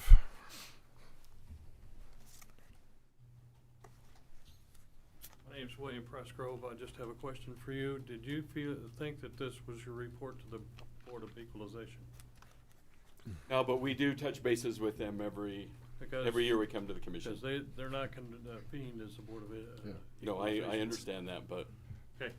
It's agendized appropriately, and knew what you meant. Yeah. Right. I'd just like to say thanks, Eric, to you and your staff and board members. We appreciate your service to Iron County. You do a great job. Thank you. All right. Well, thank you guys. We appreciate all your support. And just echo that. I mean, we communicate personally. I communicate with you guys all the time, whether it's county business or whatever. Seem to, but I mean. His other jobs. It's always awesome to get the support, no matter what the project is. You guys are always in, and we try and do the same to reciprocate. So thank you. That's it. Well, we appreciate you. So thank you. Thanks. Yes.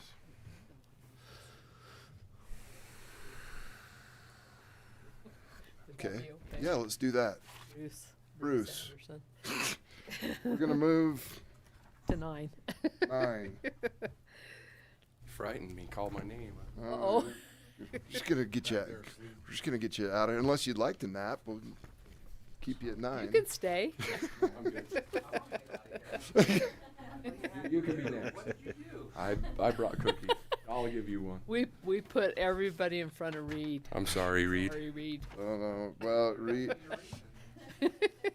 It's usually the Reed show. I know. So And it will in a minute. So all this is there's been a couple of times there's lots of sales of property in Iron County, but a couple times people in between when they go to the title before they sign with the title company and when they find out what the payoff is, the individuals will come in and pay their landfill or collection bill. I guess there's very few of them. That explains the two that are there, $14 and $153. It'd be my hope that we just build a mechanism to pay them back.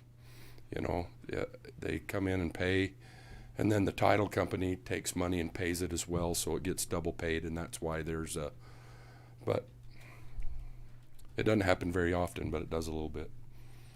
So do we need Cal to maybe come up and? He wanted to do some jumping jacks, and I wouldn't let him. Be reverent. Stand close to the microphone, please. State your name. Cal Robinson, Security Escrow and Title. So, we've been doing this, I've been doing it for 28 years. And it's always just, I mean, things are gonna happen. People have got bill pay now. Bills gets paid, they come in and close, we get a payoff prior to closing. If we don't check and make sure they've got credit for it on the bills or whatever, then there's an overpayment. I feel the overpayment is the people that paid the money. That's who it's due to. Otherwise, it goes to the home. Right. So it Well, stays it's with prorated to the buyer, not the yeah. home. It's prorated to the buyer. Yeah. So yeah. It really isn't. It goes with the property. A deficit goes with the property, and so does an overage. So the county doesn't get it. There's no extra money for the county. Yeah. It's not the buyer's money. Right. Right. It's just like paying extra interest on a payoff, a loan payoff. Same difference. In our business, we sometimes overpay a bill, and they just refund us the money. So that I think that's. There also do we has need to been- make some type of an policy? The way we can do it, we can send an email to John on every check before we cut the check and see if he's got paid. He's gonna have to look it up every time. So we've implemented kind of a new just procedure, not even a policy, but whenever we receive a check from any title company that looks like a closing's happening, we just call the title company. It's better to go ahead and head these problems off. It's not going to be perfect, but it'll catch most of them. And how many did you catch last week? 2 or 3, Jeannie? Probably about, last week, 2. So there were situations where this was going to be a problem, and we were able to head it off by simply, whenever we get a check from a title company, we're just going to call the title company and Gonna check the account and see if it's paid. That's right. That's right. And then call. And that's fine, or we can send an email. I mean. So we figure that'll head most of those off. I just want to support Bruce on this. We try to do a good job for Bruce. And if the sentiment it is, we'll just pay those people back, that's just fine. It doesn't, like Cal said and John said, it doesn't go to the county. Right. It just would Doesn't apply help to that us. home and then pay that bill the next time. So it's not like we're making extra money. It's just who needs to be paying it. Right. The buyer or the seller, and that's all it really is. Yeah. So, So John, on you these figure two, we for can- sure, I think, and like John said, we've implemented some new deals, and if people send me, hey, I'm moving, I get it to Marilee, and she's in front of it, or Jeannie, and she's in front of it, so. But there's thousands of bills that come in, you know. If it comes in on a quarterly bill, what was there, 14,000, I think, come in? And so it's hard to catch. If it was not in 3, 6, 9, or 12 them months, then it's easy to catch. But when there's a whole bunch of them, but there's thousands of transactions, and we're talking and about there's a two. lot It's of not a big deal transactions to me, anyway. going on right Yeah. now. I say we just implement a system to pay them back. Yeah. Yeah. I think it's like any other business. If you have our business, we've overpaid bills and they always return it. Yeah.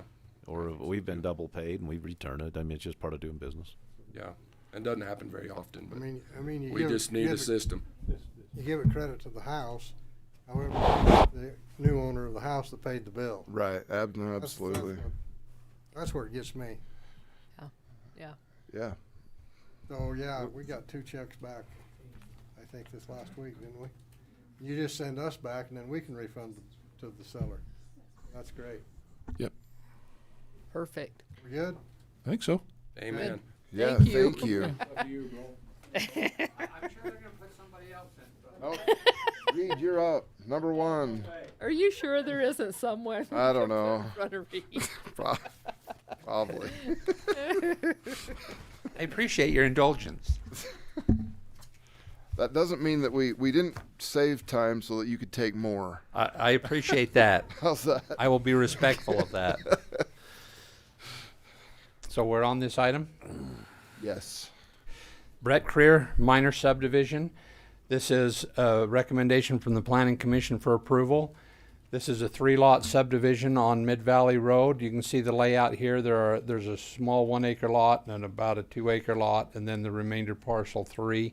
This fronts Minersville Highway, or excuse me, Mid-Valley Road. This is actually looking north like it ought to be. This is where it's located, just off of Mid-Valley Road, east of Lund Highway. This is the property. It's right straight across the street from Peak View Subdivision to the south, and Rancho Bonita Subdivision to the east, and Mid-Valley Estates is the subdivision to the west, there on the left. So it's a 20-acre parcel.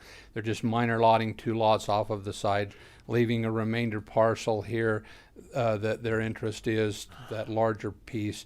You can see, this doesn't point, so let me walk over here. This is the road that goes into Peak View Subdivision. They've aligned this so that when they develop this road would be lined up directly across from that, and then they could come in and develop that property. So just splitting a couple of lots off of the front so that they can sell those and make provisions for the road. They've dedicated the additional width on 100 feet on Mid-Valley Road, and so it is provided water by Central Iron County Water Conservancy, tying on to Cedar City sewer system. It is similar to a typical subdivision for those 2 lots, other than because it has frontage and we're not doing any road dedications, and it's a minor subdivision. Any questions? Go to public hearing. Okay. And I failed to read the description into the record. So this public hearing is in regards to the Britt Creer minor subdivision, 3 lots, approximately 19.48 acres, located near 2530 West Mid-Valley Road in Cedar City. Chair will declare the public hearing on agenda item number 1 open. Entertain any comments, questions? Seeing none, I'll declare the public hearing closed and turn the time back over to Mr. Erickson. This is the provision in code for minor subdivision approval. All of these things have been addressed, A through I. These are the things that we would consider in finding that it complies with the ordinance, and that we would want in the motion that it complies, that we have findings. So, any questions about any of those? Okay. No. All right, call for a motion. I'd move for approval of proposed minor subdivision, Brett Creer minor subdivision, 3 lots, approximately 19.48 acres, located near 2530 West Mid-Valley Road, Cedar City, Utah, with all of the provisions that Reed has finding lined that it out, complies with the findings. ordinance. Okay. Second. It's been moved and seconded. All in favor? Aye. Aye. It is approved.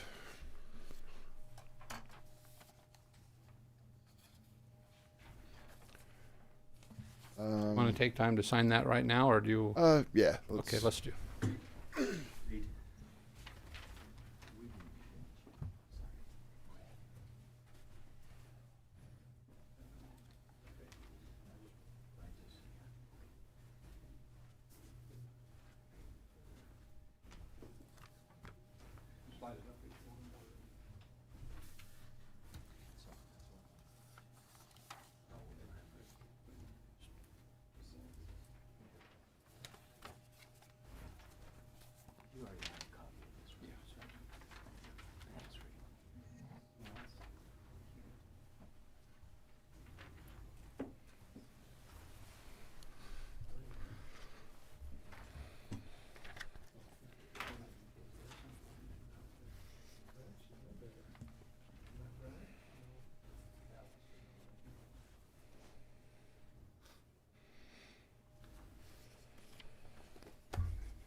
Thank you, Commissioners. Thank you. Is that all you've got today? No, I have 2 more. We're just getting started. All right. Let's. Why, are you trying to put somebody else on front of me? Well, yeah. Actually, number 2, something? we do have public comments next. Oh, Yeah, I'm going to put somebody else. But it's John's fault for what he put. However, he did the agenda this time. It's usually John's fault. I was trying to treat me nice, but I love sending people to the clerk's office. People flag me. I had probably 3 this week. You know, people are like, "Hey, Commissioner." I'm like, "Ooh, John Whitaker's your guy at the clerk's Please all the office." people some of the time, some of the people all the time. Yeah. All right. Agenda item number 2 is public comments. Just remind folks that there's a 3-minute time limit. Don't repeat others' comments. Only for items that are not agendized. Nothing towards the Commission's roles and appeal board. A comment should be directed to us, the Commission, and no attacks on other people. Good morning. I always like to be first because that way I don't repeat anything that somebody said. Somebody else said.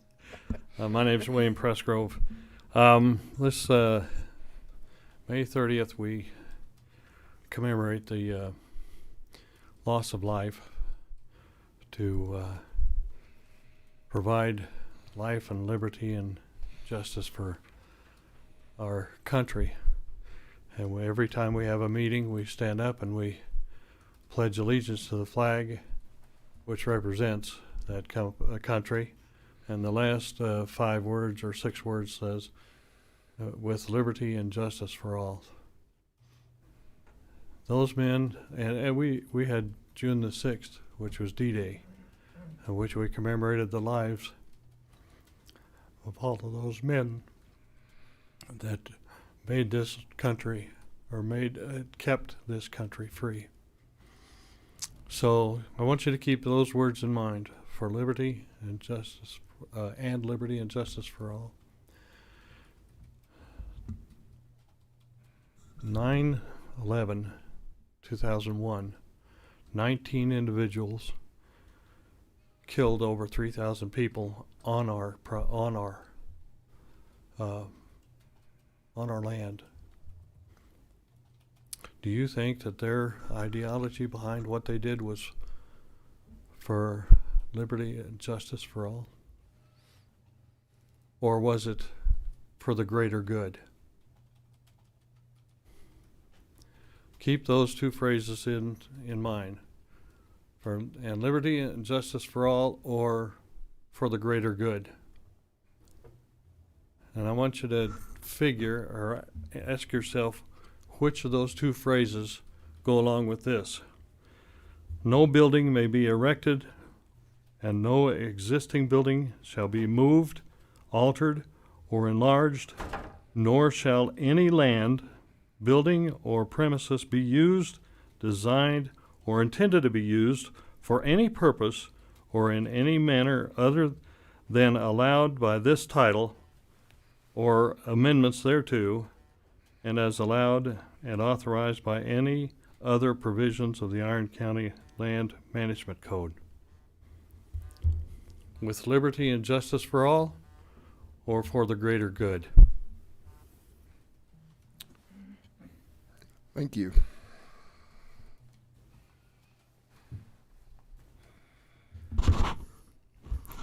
I'm Steve Johnson.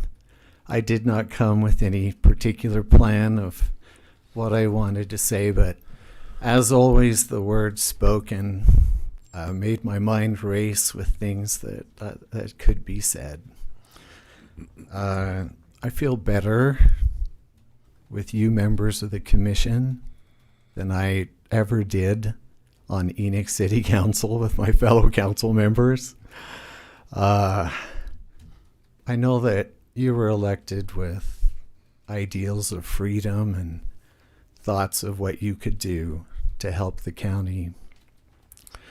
But if you're like me, as soon as you took office and got settled into your seat, a dumpster full of minutia from above, the state and the federal government just made you not even be able to deal with your ideals. You just have so much dumped on you from above. I was listening to a lecture by Hiram Elandris. Sorry, I get nervous. Where he talked about in the last days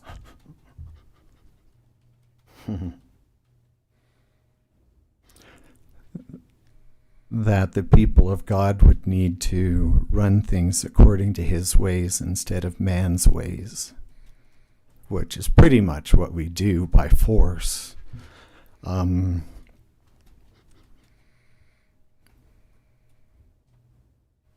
forgotten.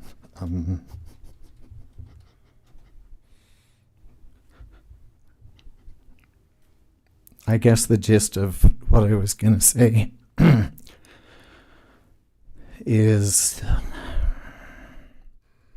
in The Great and Abominable Church of the Devil by H. Verlin Anderson, he says that when an organization like a government takes money from people, like through taxes, and then spends it on things that they don't support, that it is extortion. Now, it's bad if, we extort from one person, but when you're in a position of influence like you're in, it can boil down to they want you to extort a whole county full of people. I would encourage you to get back to the proper role of government as much as you can. And I know you all believe in that, and it's almost impossible. But don't forget your ideals. Thank you. Thanks, Steve. Well, thank you.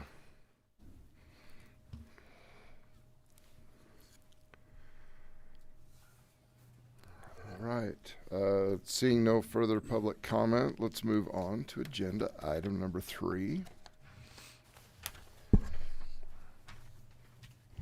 Back to Reed. This is the Rpo funding request that we have each year. This helps fund the 5-county contract that we have to provide transportation, professional transportation planning and organization. Helps. This just shows the letter of request with all of the projects that we've funded and worked on before. Its main purpose is to help the county coordinate with the municipalities and all of the projects that go on to the STIP, which is the transportation list that UDOT funds. And so it helps evaluate those projects and coordinate those and be able to move those forward onto the UDOT funding list. So this is an annual amount that we contribute to our contract that we provide for that transportation planning. Comes out of the Local Corridor Preservation Fund. It has been recommended and approved by the RTEC and the RTAC, the Rural Executive Committee and the Advisory Committee, and the Coordinating Council, which serves as the COG, or the Council of Governments that approves funding.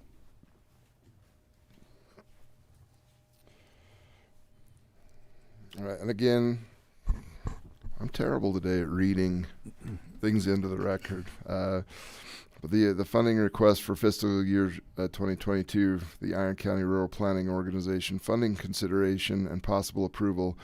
This is paid from the planning portion of the Local Corridor Preservation Fund, and the requested amount is $44,000, and it has been previously approved by the RTEC and the COG, as explained by Mr. Erickson. So moved, as Commissioner Blake just read in the record. Second. It's been moved and seconded. All in favor? Aye. Aye. Number 4, consideration of application for annexation to Cedar City. Proposed annexation plat for Anato? Onadu. Onadu. Is it Anato Inc. It's Mike Coronado. Okay.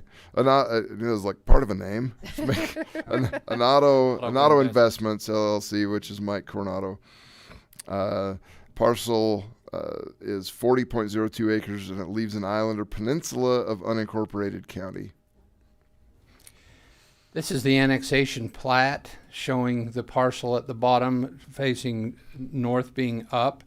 The location, better shown here, is the parcel that is located just right here north of this annexation area that's unincorporated peninsula.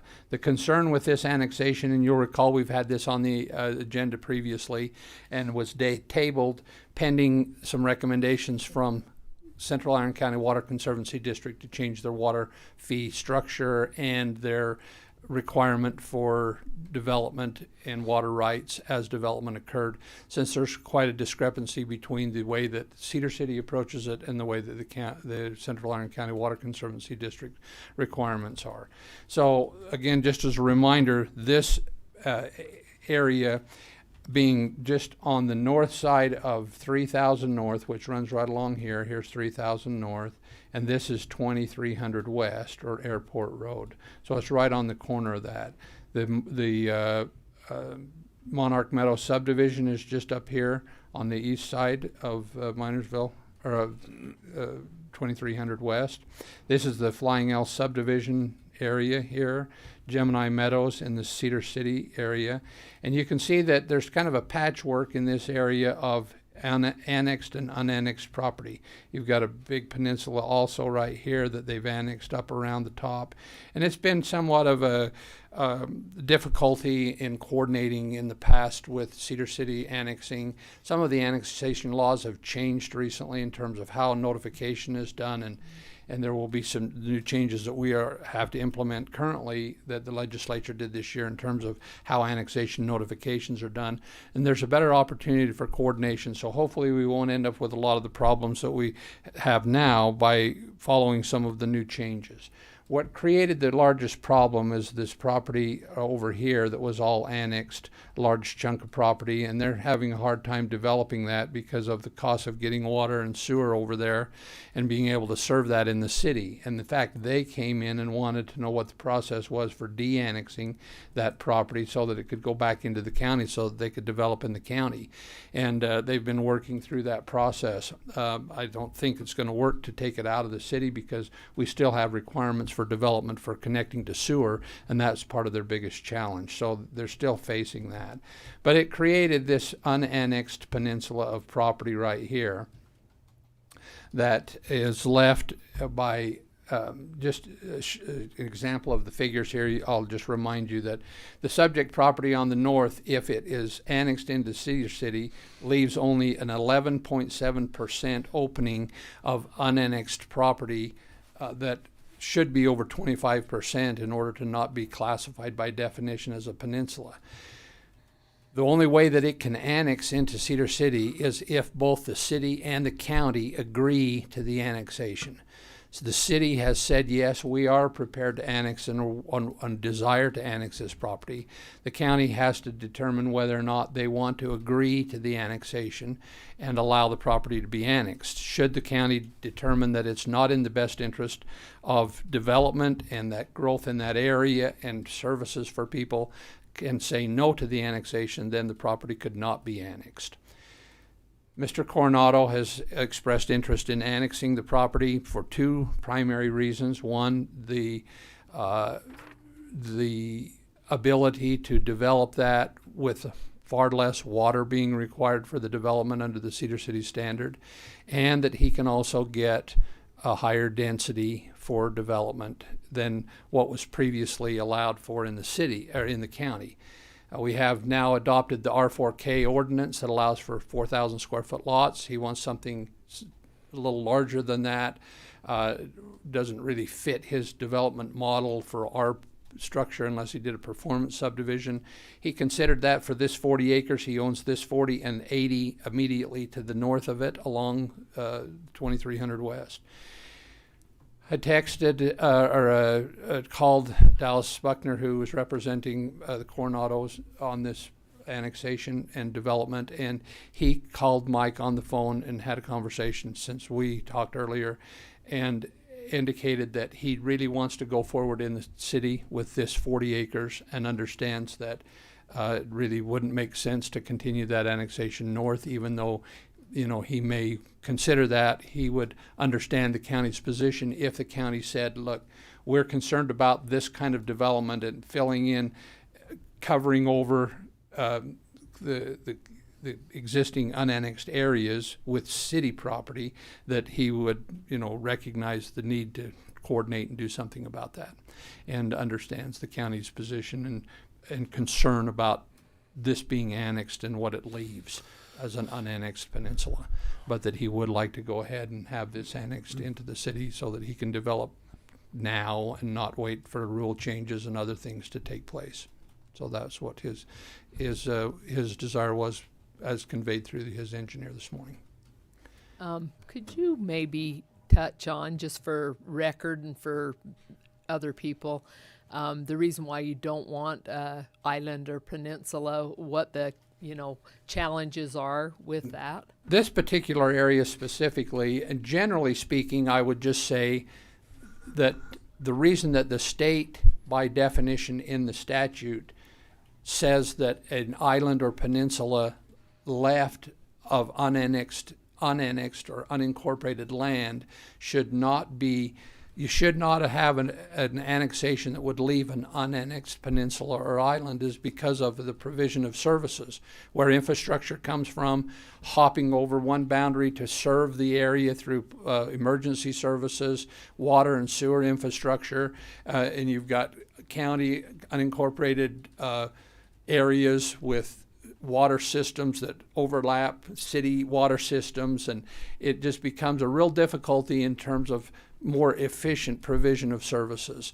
It's, the county plow lift itself up as it drives through the city and drops back down to plow the road in the unincorporated area, and then turns around, comes back out, and the city and the county plow pass on their way. There's just so many things that make it difficult to have good provision of services most economically when we do this kind of development. It leaves a mess. So we've got this unincorporated area of Flying L Subdivision and these developments above here that have their own infrastructure, and you've got city infrastructure going right past it, Water Conservancy District infrastructure coming down from the other side.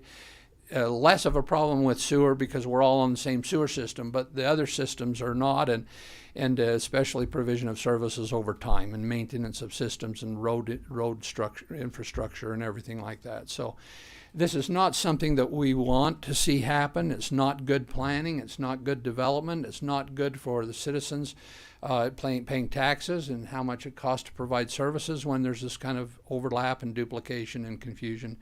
So that's what we're faced with. In this particular case, the water, there's some advantage to not annexing this that would require the provision of water to this subject property by the Water Conservancy District. The Water Conservancy District has water up above here to these other subdivisions, and so if we said no to annexation and it had to develop in the county, there's some advantage to having this property bring water down that then makes it available for these other properties that don't currently have central water available through the Conservancy District. They have a private water system, and they have individual wells and small water systems, so there is some advantage to the county unincorporated citizens by not annexing and forcing that developer to bring water down closer to them. There's really no advantage sewer-wise other than it, because it'll be hooked onto sewer, central sewer on the Cedar City system either way, in or out of the city. But the infrastructure would be different if it's city infrastructure versus county unincorporated Central Iron County Water Conservancy infrastructure. But in this particular case, it's a toss-up. There's pros and cons both ways, and one of the concerns that we had mentioned previously is the Stephensville ditch flood control channel that's of concern that runs that runs up the east side of this property right here. In the unincorporated area, the ordinances require that there's a setback for any infrastructure building of 100 feet from that flood channel to protect property and to give room for the flood channel to move as it does in high flood conditions and not damage property. and give room to clean it out and maintain it. Cedar City annexing that property would not have that same setback. They have other flood structure within the city that they have a smaller setback on, and so we're working with the Cedar City Engineering Department to help coordinate so we're more similar in our setbacks. So there are other things related to this project, the type of uses that the developer wants, some mixed use opportunity for them, and so there are pros and cons. And it would be nice to say, no, not annex it, let's develop it in the county. But then that locks the city in at that point, and the developer that would be delayed and have higher costs for development. And part of our interest right now, of course, is to try to provide more affordable housing. And so everything that we do that creates more expense to development is not advantageous for home prices. So on all sides, there are pros and cons, and so I think in this particular case, because of the timing, the infrastructure requirements in place currently under the rules, the county wouldn't be that adversely affected by allowing this development to. So Reed, if we do approve this annexation, they would have water to that southwest corner.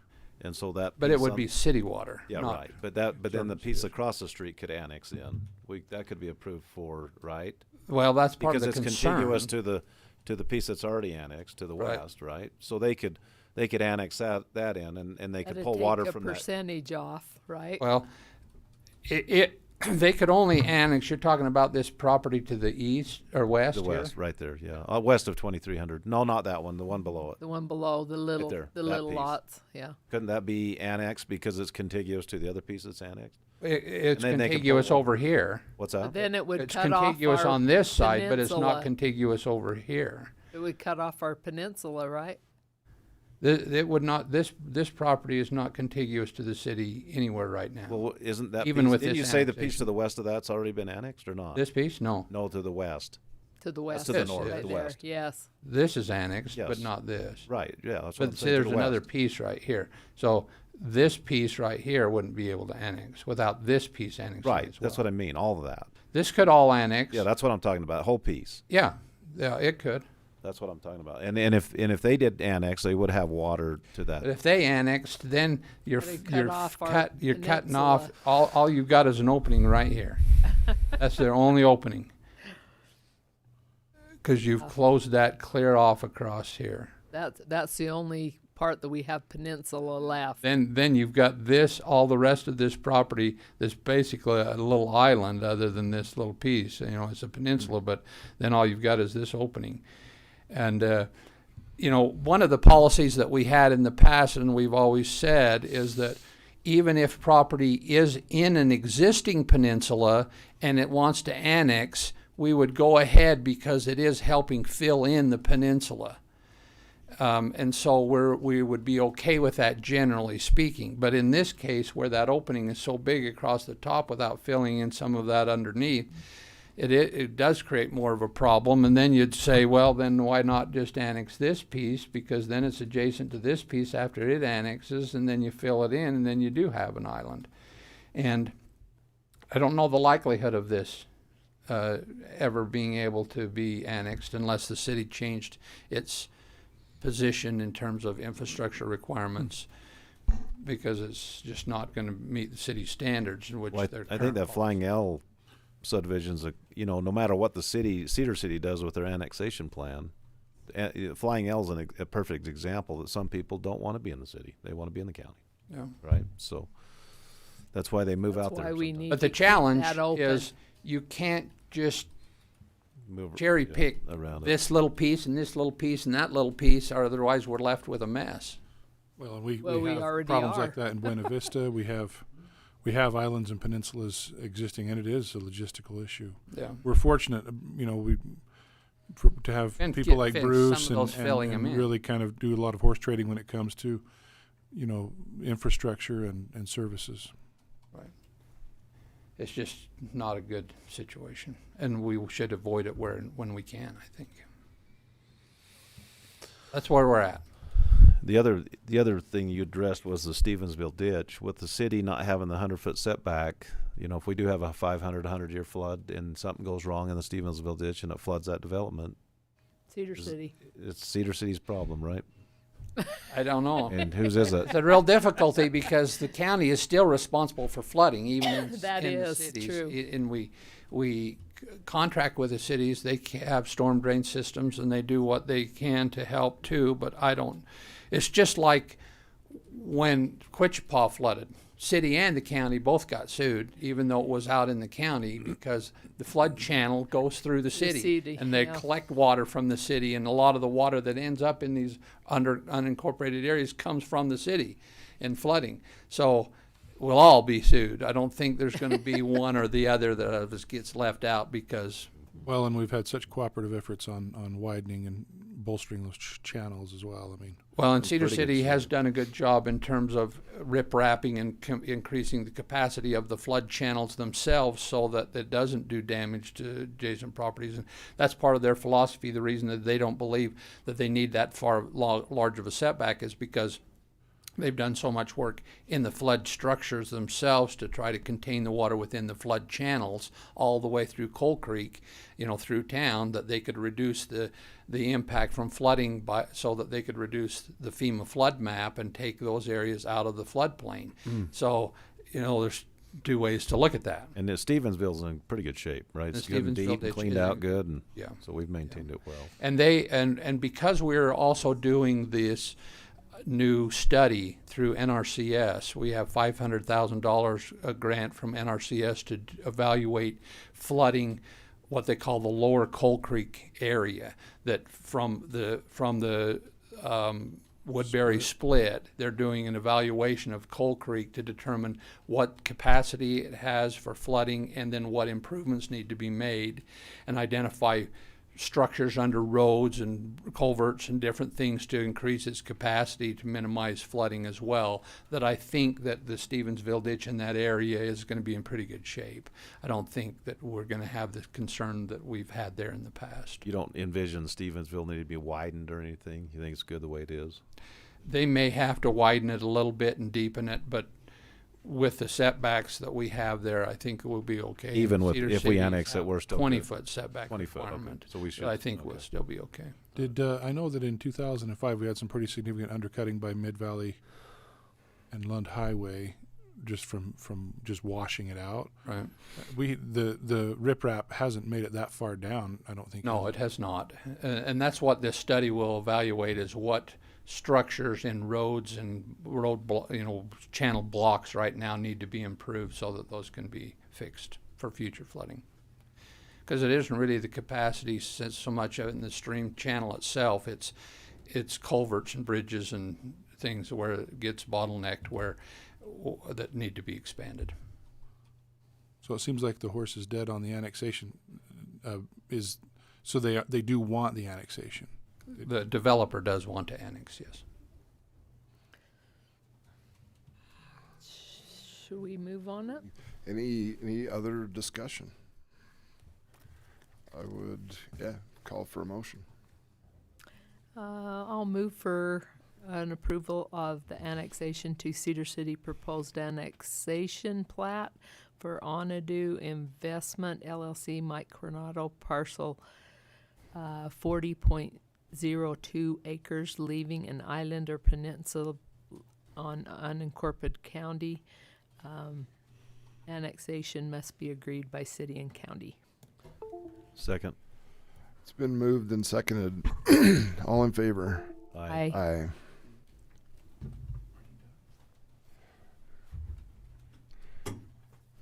Okay. Item number 6. Discussion and possible approval of local consent permit for the Landslide Festival LLC that will be held on July 29th through the 31st. Hi, my name is Callie Takao, and I'm working with the Landslide Festival with Russell Weber out at Three Peaks Oasis, and we're working to bring Cedar City the biggest adventure festival that Southern Utah has seen. And so a little bit of the festival, we have a 40-acre UTV track, 130-foot water slide that launches you up in the air, BMX trick parks, food trucks, and then we just booked a couple of big headliners. So Jason Derulo's coming out to play along with Dea, and so we are super excited. One thing that we wanted to add to the festival this year was a beer garden, and the reason being we wanted to kind of regulate and control the consumption of alcohol, whether it be minors drinking it or overconsumption. We just figured that would be the best way to kind of keep things in a secure location where there's security, and we could better manage that. So I'm here to ask for local consent. So they won't bring outside alcohol in? Or can they? No, that's the hope. That's the way that we're gonna try and regulate that. Make sure nobody's bringing in their own alcohol, and have everything in a beer garden, where we control the sales, how much they're drinking, and who's drinking it. Mm-hmm. Good. Great. Yes, sir. I might just mention as well that just last month or 2 months ago, the commission or the planning commission amended the conditional use permit for this property to accommodate these kinds of festivals. They had some parking issues in the last festival that they had last year, and they've remedied that, and now can accommodate a larger crowd and be able to have this kind of a facility and event that fits within the county permitting. And that they have a requirement now in the conditional use permit to coordinate with law enforcement in terms of parking and traffic and, you know, this kind of thing with alcohol. And so I think that the county has done what they can to make provisions to accommodate this kind of a development and project.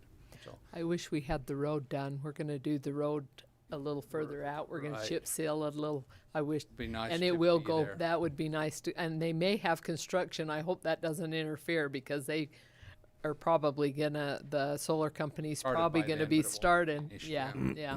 I think it'll help. It'll be good. Yep. There was a lot of discussion about this over the dinner table last night. Oh, was there? Kids and neighborhood consensus with this is pretty cool. Good. So that means our marketing's getting out there then. So I would call for a motion.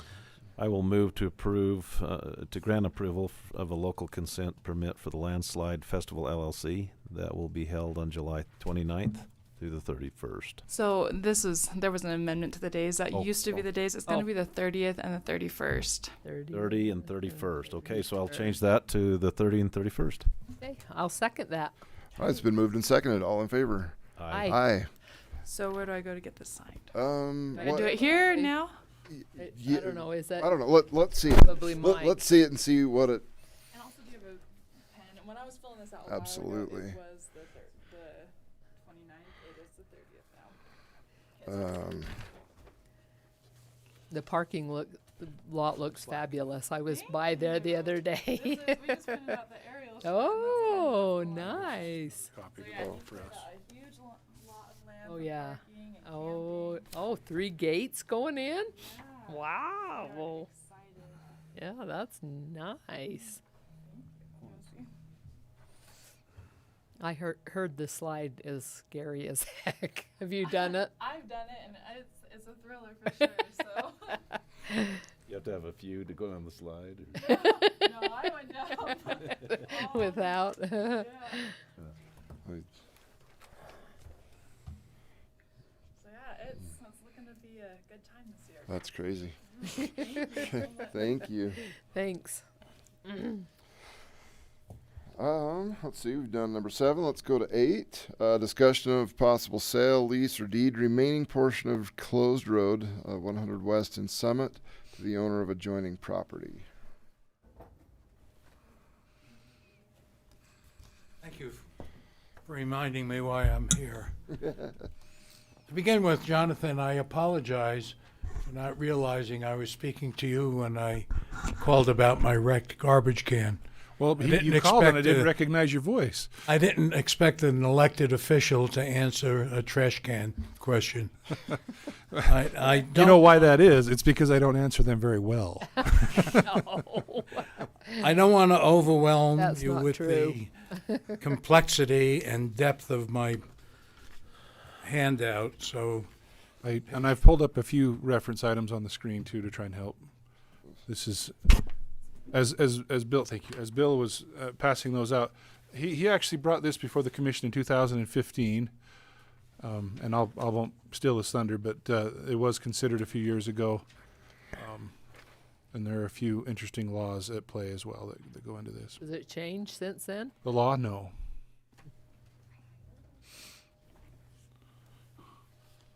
This is on the south side of Main Street in Summit.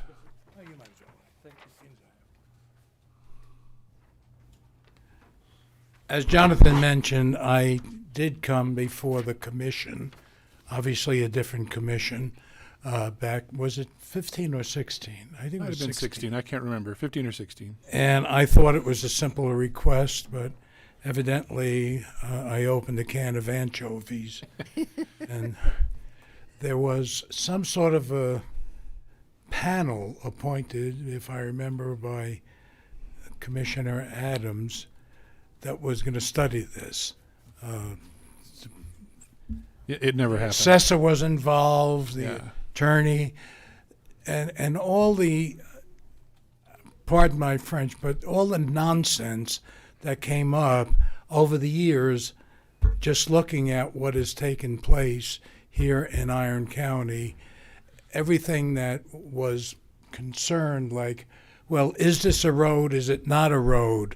You know, what is it? What can we do?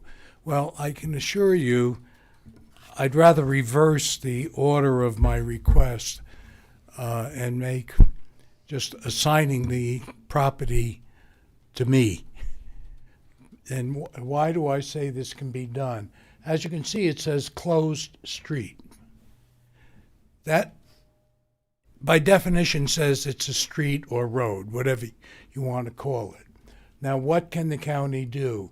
If you go south of 100 South, all of that road was deeded to the family that owned the property on both sides of the road. I think it's the Bowler family. On the north side of Main Street, the closed road was deeded to the Dalleys, Maxine, Munson, Dalley. And that's the way it is now, with an easement through it because there was landlocked area behind that. So, you know, and the other piece, the northernmost piece of the closed road somehow was deeded to the Austin family. I don't know, you know, who own no property next to it. And we spent more time discussing what house Cindy Bullock lived in when she grew up, which happened to be my house, which house the Wilsons own. No, the Wilsons own the house. You know, none of it had anything to do with my request. So what I'm requesting now is that the piece of land that goes from 100 South, which is also a closed road, as you can see on the little handout, up to the property line of, I don't know, does it say who owns that on there where it says closed street? Oh, on a different sheet, yeah. Yeah, Sorry, the first. I'm really confused because what you gave us and that doesn't really. Yeah, there's. So I was going to try and jump in, but I wanted Mr. Rafty to be able to finish. Okay, sorry. Whatever portion of it, you can see the end of my property. I don't know why I have that extra. The two lots you're looking at have you got a pointer? An extra 3 rods of length. So my lot is 3 rods. So on this screen, this is Mr. Rafty right here. Okay. Okay. This is the adjacent house that is part of what was the closed street. We'll talk about that law change in just a sec. And then the part in question is down in here. And I need to get you now to block 4, but basically it was still kind of hung on to by the county. And see, to Mr. Rafty's point, this is labeled as the closed street, but come on, computer. This is that area here. So this bit of closed street is that easterly portion of this parcel here. And so the law changed, I don't know, in recent years, before I was in office, such that I think I worked in the recorder's office when this happened, but when a road is vacated, that by law, you take the center line of the road and the two different sides get that. Now, as Mr. Rafty said, there was a lot of discussion with council regarding whether it's a road, because in the 1897 plat or whatever it was of Summit Town, they were labeled as closed streets and they just weren't developed yet. The can of worms came in that there are more areas than this, and I don't know if Richard, he was there, because what was left with was that Steve Platt was going to look into this and kind of try to make a determination on what really is happening. You know, it's actually a kind of a challenge too. If you look down here at the south, that closed street actually goes through, but it goes beyond the boundaries of the original Summit Town plat. There are places where people have kind of occupied the closed streets. And I think, you know, the fact that we haven't really been consistent, you know, speaks to the point that Mr. Rafty's trying to make. If it's a road, it can be vacated through ordinance or plat or deed, but it has to be halfway, based on that. Now, if you want to say, well, it was never a road, it was never used as a road, it's therefore a parcel that the commission could convey. And that's the clarity I think we probably lacked back in the first discussion was, you know, if it's a road, it has to be split down the center and vacated. If it's a parcel, then it can be conveyed. He has been very consistent. He's hoping to gain a little more acreage. You know, it's interesting because that it says here, see block 4 for ownership, and that's because you can see if we come to Mr. Rafty's house, there's a house right there on the top of it, and that's part of this closed street. And let's see if I can go find block 4, because that's confusing, I think, everyone, not just Paul. So are you saying across Main Street, they gave it half to one? Yeah, okay, so that's a great question. The other?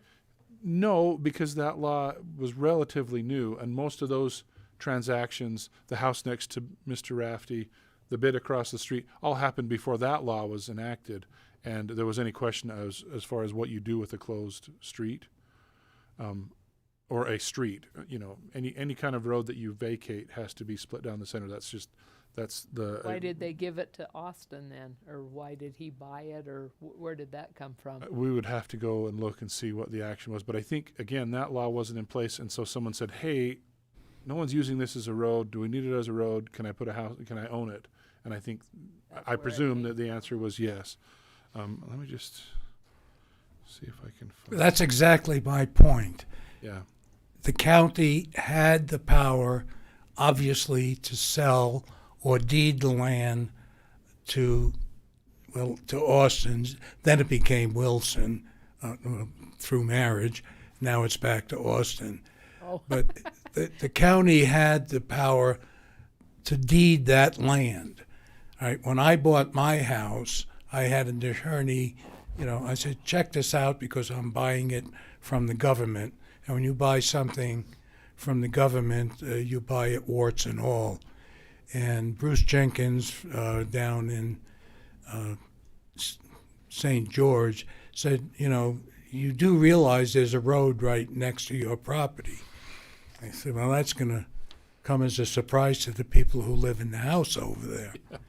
And, you know, now how did this road that, according to Jonathan, should be split, half of it should have went Not me, the law. to the Whites, and half should have went to the Wickers under that split the road rule. But if you're in a position, the county can deed it because it's surplus property, as you do with stuff you wind up owning as tax foreclosures. then you can, it's in your power to dispose of it as you please. So if it's a road, let's split it down the middle, give half of it to me, half of it to, it would be Mary Beth Dally, and then the other half to Alan Dally and half to Brian Hammond. You'd be splitting this little piece of land up to 3 different entities. Okay, 4 different. So let's clarify just a couple of things. So this is Austin here, right? And this is the parcel east of you. So if you look here, this is Mr. Rafty, this is Austin, right? And down here, this is the bit in question, right? So to the east, you have Box L Ranch, which I believe is an LLC. Dal and Dally. The Dallies, yeah. And then on the other side, you've got partly Mr. Rafty, and then you've got, I believe, Brian Hammond here, right? Is that correct? Mm-hmm. Yeah. Yeah. And so there's a vacated road down that property line. It's called closed street. I don't know what that means. The county owns it. Well, by virtue of the original Summit Town plat, which is interesting all by itself because it was never incorporated, but the Summit Town plat, which was filed before the turn of the last century, then yes, it was dedicated to the county, but it wasn't dedicated as a road. What does closed street mean? And I think, and this is where we got stuck last time, right? Is it a road? Isn't a road? And I would suggest, and I know that Mr. Rafty's been patient, and but I would suggest that we have the attorney's office and the engineer's office come up with a solid answer on, for you to have guidance on, is it a road, and what can be done with it under the law, because Mr. Rafty has been patient and consistent that he would like to try and acquire that if possible. He would like all of it, but I don't know, I don't know what our legal liability might be if the other party on the east side wants to try and sue us for, violating the other law, or if, and so I really think there's some clarity there that needs to be had before you all can make a good decision. And I think and I think we just need to simplify the request to say, to ask the attorney's office and the engineer to analyze the plat, to cross-check it with the law, and to give you all guidance on what you can do. Obviously, the Austin was able to buy that piece of property, right? Yeah, they're 6 owners down, but yeah, whoever acquired it. Oh, yes. yeah, to begin with. Yeah. So why can't we should be able to sell this other piece of property, right? In one sense, you could keep it that simple. But I think it comes down to the law that says if you vacate a public roadway, you have to split it down the middle, and you don't really have a choice in that if it's a public roadway. But if we have this area on a plaque called closed street that's been that way for 100 and many years, That's the problem. And this was dedicated in the era of horse and buggy. I don't feel comfortable saying, or would the recorder give us some information about this Austin property? You could look at the history, but that was part of the discussion before. But it was conveyed from Iron County, and same with the bit across the street and a few other areas. There are inconsistencies. It wasn't just given to them, surely. I don't know. I can't imagine. And Utah's a non-disclosure state, so unless I could find a record in the county, in my side, not the recorder side, I wouldn't know what they paid unless it was expressly written on the deed. But it would make sense that it wouldn't be nothing. I think, as commissioners in that era, they would have wanted to protect the county coffers and not just giving the property away. Yeah. So, well, we've been through 2 road engineers. Yeah. Now, Steve Platt, you sent me to him. We got a new good one. Huh? We got a good new one. Wilson. Richard Wilson. I talked to him. But Steve Platt specifically marked up my, because he asked me when I called him, he said, do you have any plans or prints, and I said, I have the surveyor's map, because my property, you know, what Jonathan's pointing out there, where it says see separate sheet, that was one property. It was 2 acres. The people who lost it in bankruptcy subdivided it into 2 lots. So my lot is the right-hand side, that's had a house on it since, I believe, 1910. My house was, and that's why somebody referred it to as the White House. Yeah. It was owned by D. White, your competitor, Cindy White, because that's what she said.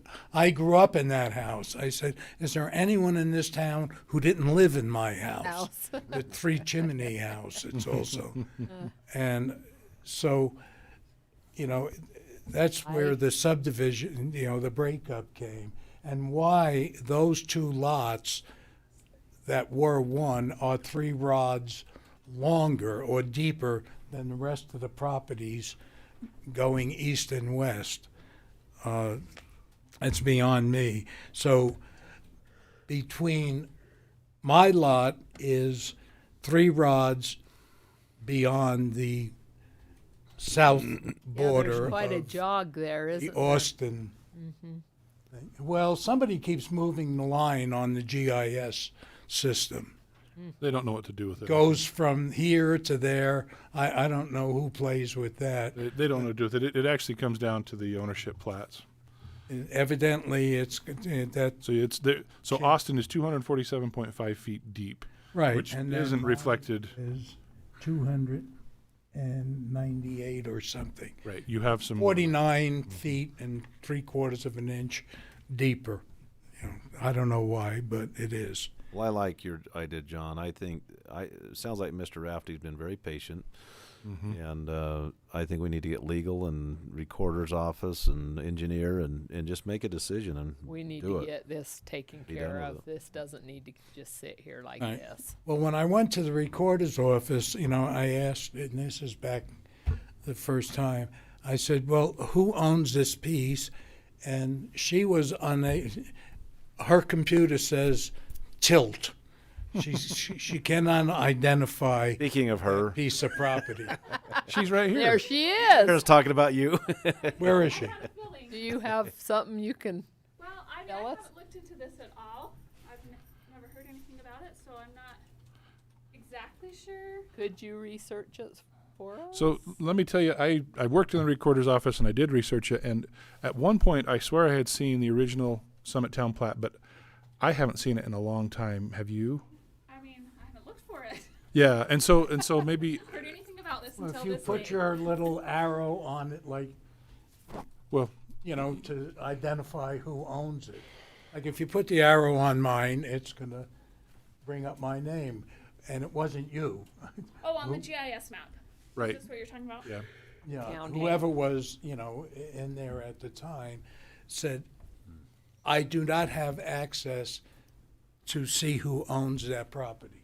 Who owns the closed road? Yeah. Basically, it wasn't that it went tilt. It was that it was null. There was no value because no owner was listed. And so it becomes a question of legal minutia that the road was dedicated at the recording of the Summit Town plat back in the 1800s, which included the terms closed road. So it is what it is, but the question still remains, how do you define that? And the definition lends it to what the commissioners are able to do with that parcel. So has that parcel been on the tax? If you go to the recorder's office, if I go to my property, Under public. it shows when it's changed hands. Yeah. It went from, when I, Well, no, from what we're talking Hammond, about, Bill, is Adams to Rafty. Is the, yeah. You go to that one, There's nothing. when was it deeded to? The Summit Town plat. It was when the Summit Town, and you'll get the same thing when you hover over. The house was built in 1950. Yeah, you get the same thing when you hover over a road because there is no history on it because there is no owner, even though it's de facto owned by the county. Okay, That's why. but when the Austin, and I'm going to say the parents Austin, because it was Sure. Mr. and Mrs. Austin, then What- Mary Wilson, who was in Austin, and Mary and her Bud husband. Wilson became the owners. And now they've sold it back to one of the sons. But it does not show when they became the owners. But if the house was built in 1953, that's not ancient history. No, what I'm saying. I know it's not ancient because I was in high school in 1953, so it's not that long ago, a couple of years. But, I was in heaven in 1953. But it should show when the county had the right and privilege and power to deed that land to the Again, Austins. the law between 1953 and today has changed such that if it's a road, it changes how it can be disposed of. Disposing of property under the law has become a bit more complicated than it was in 1953. Yes, there's a chain of title. Yes, at some point it was conveyed from the county, but no, it's not going to look like that in today. That's the distinction. But you're saying it went from a piece of property to a road? No. Or did it go the other way? I'm talking about the other piece. You keep talking about Austin, but I'm talking about the piece that you're interested in. It's the same. Well, I understand what you're saying, but the law when that parcel was changed was different than it is today. And the commissioners don't have absolute power. They have to operate within the confines of the law. And so they have to, again, and that's why I'm suggesting this, is we need to definitively say, or even if it's indefinitive, and then give the commissioners the option to treat it either or, but we need to definitively say what it is. And I really don't think off the cuff that anyone should be doing that. We need to do our due diligence to the best of your ability and then recommend it to commissioners to decide, right? Yeah. All right, and I just have one request. Will this happen within my lifetime? Yeah, and it is a fair question. I would 4 years ago, that's exactly what Alma Adams, It may have my been best 6. man, by the way, It may have been 6 years ago. said he was going to do.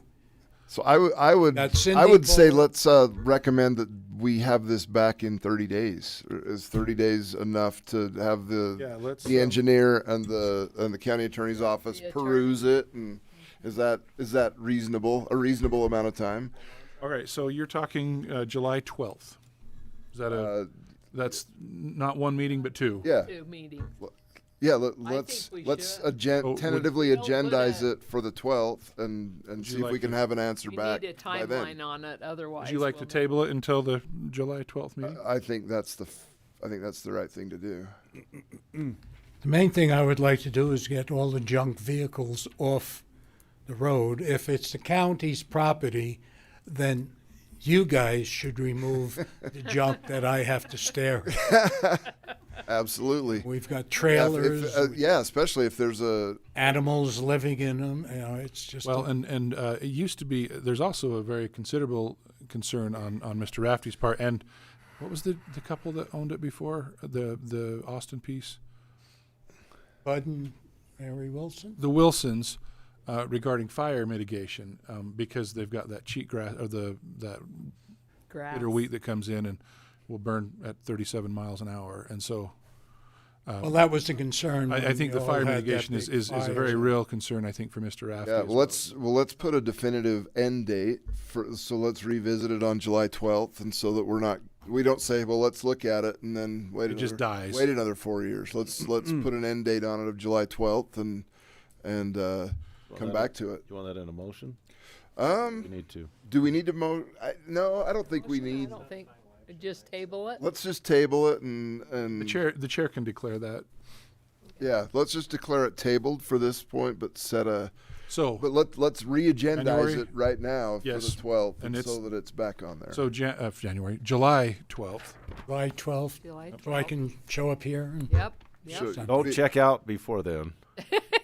You do want to do it. Don't make a liar out of it. You want to do it in your lifetime. I got to go fight with your road engineer about there you go. roads up in the mountains now. Oh. Okay, I thank you for your time, Mr. Ray. Thank you. Go to 10, do we? Let's move to number 10. Consideration and possible approval of a fiscal incentive grant for fiscal year 21 fourth quarter, April 13th for the OHV Trail Supplies. Thank you, Commissioners. I'm Now, gonna how long to- have you had to wait, Mr. Worthen? I said I'm going to have to bring a cookie. Yeah. We could have moved him in front of Reed. You could have moved him in front of Mike, Reed, and I would have you're gonna happily. be glad because you can come eat lunch with us. I've got lunch in the other room. I've got to run up the 5 mile. Oh, jeez. Anyway, this is a grant that we put in for back in April, hoping to get a vehicle out of it, but I think I stretched it a little too far as what they were willing to do, and they didn't want to set a precedent. So they took the vehicle out and went with the rest of the grant, which is requested $1,500 for materials, and the county agreeing to match that by $1,500, which is basically my wages and the what I do with the trails and whatever else. So it's really no cost to the county for additional funding. Anyway, that's where we are right now. So they sent the contract. I've got it here for signature. They've modified the budget on it. What was the vehicle that you were? It was a flatbed truck to pull the skid steer and the dump, because I use my personal one 3/4 ton, and when I load the skid steer on, the front end comes off. Oh. And then you get it over the axle, then it comes back down. I've been there, done that with a forklift. And Oh, boy. You may have to make sure you have the emergency brake on, or it'll start Yes, yeah. it down the road. I talked to Dan Oh, about boy. your issue, and he wondered if we couldn't make an agreement with one of the other departments that you could use one of theirs to move, because it wouldn't be that often, Right. right? I can talk with Preston, see if he's Preston, got one. yeah. I know he's got a dually, probably ton, maybe And that ton and probably a half. would really handle that well. I don't know how much he uses it. And Yeah, and whatever I don't else. either. We'd probably just have to schedule, and I'll bet you he could work around that. Okay, and then maybe next year I could request one through the Neuro processes and Yeah. see where we get to. Yep. Right. Okay, should I move on that? Please. I'll move for approval of the fiscal incentive grant for OHV trail supplies with Mike Worthen. Was that in that? Do we need to include the amount 1,500? They're Figure, going to do yeah. 1,500, and we're going to match it. Is that Right. correct? 1,500 and 1,500. Okay, I'll second that. All right, it's moved and seconded. All in favor? Aye. Aye. Okay.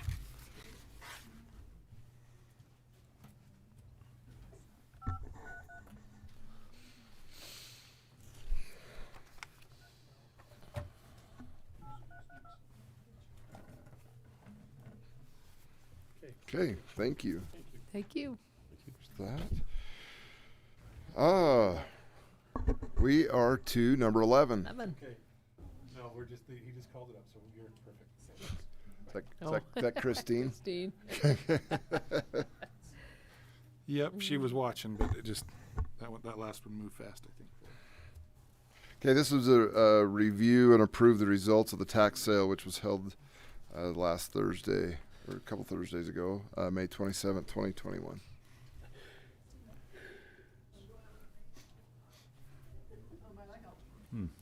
Oh, there she comes. On Brought the her, she run. brought her posse. Oh, yeah. I've been watching, but I had a gentleman come to my desk, and he was just leaving when John called, and I looked up and went, "Oh my gosh, it's me." So, which one are we on first? We're on Yeah, we number, are the we're on other number 11. 11 first. Well, since I left my note, is that the veterans? That's the tax sale. Tax sale. Okay. So, Thank you. Thank you.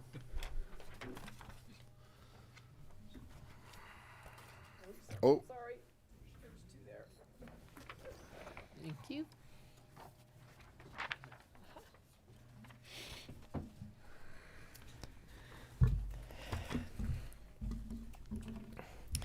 Okay, so the papers I've given you is a list of the tax sale results for the tax sale that was held online Thursday, May 27th.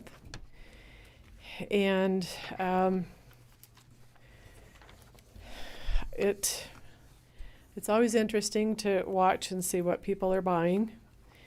And you're shaking your heads at what people are buying.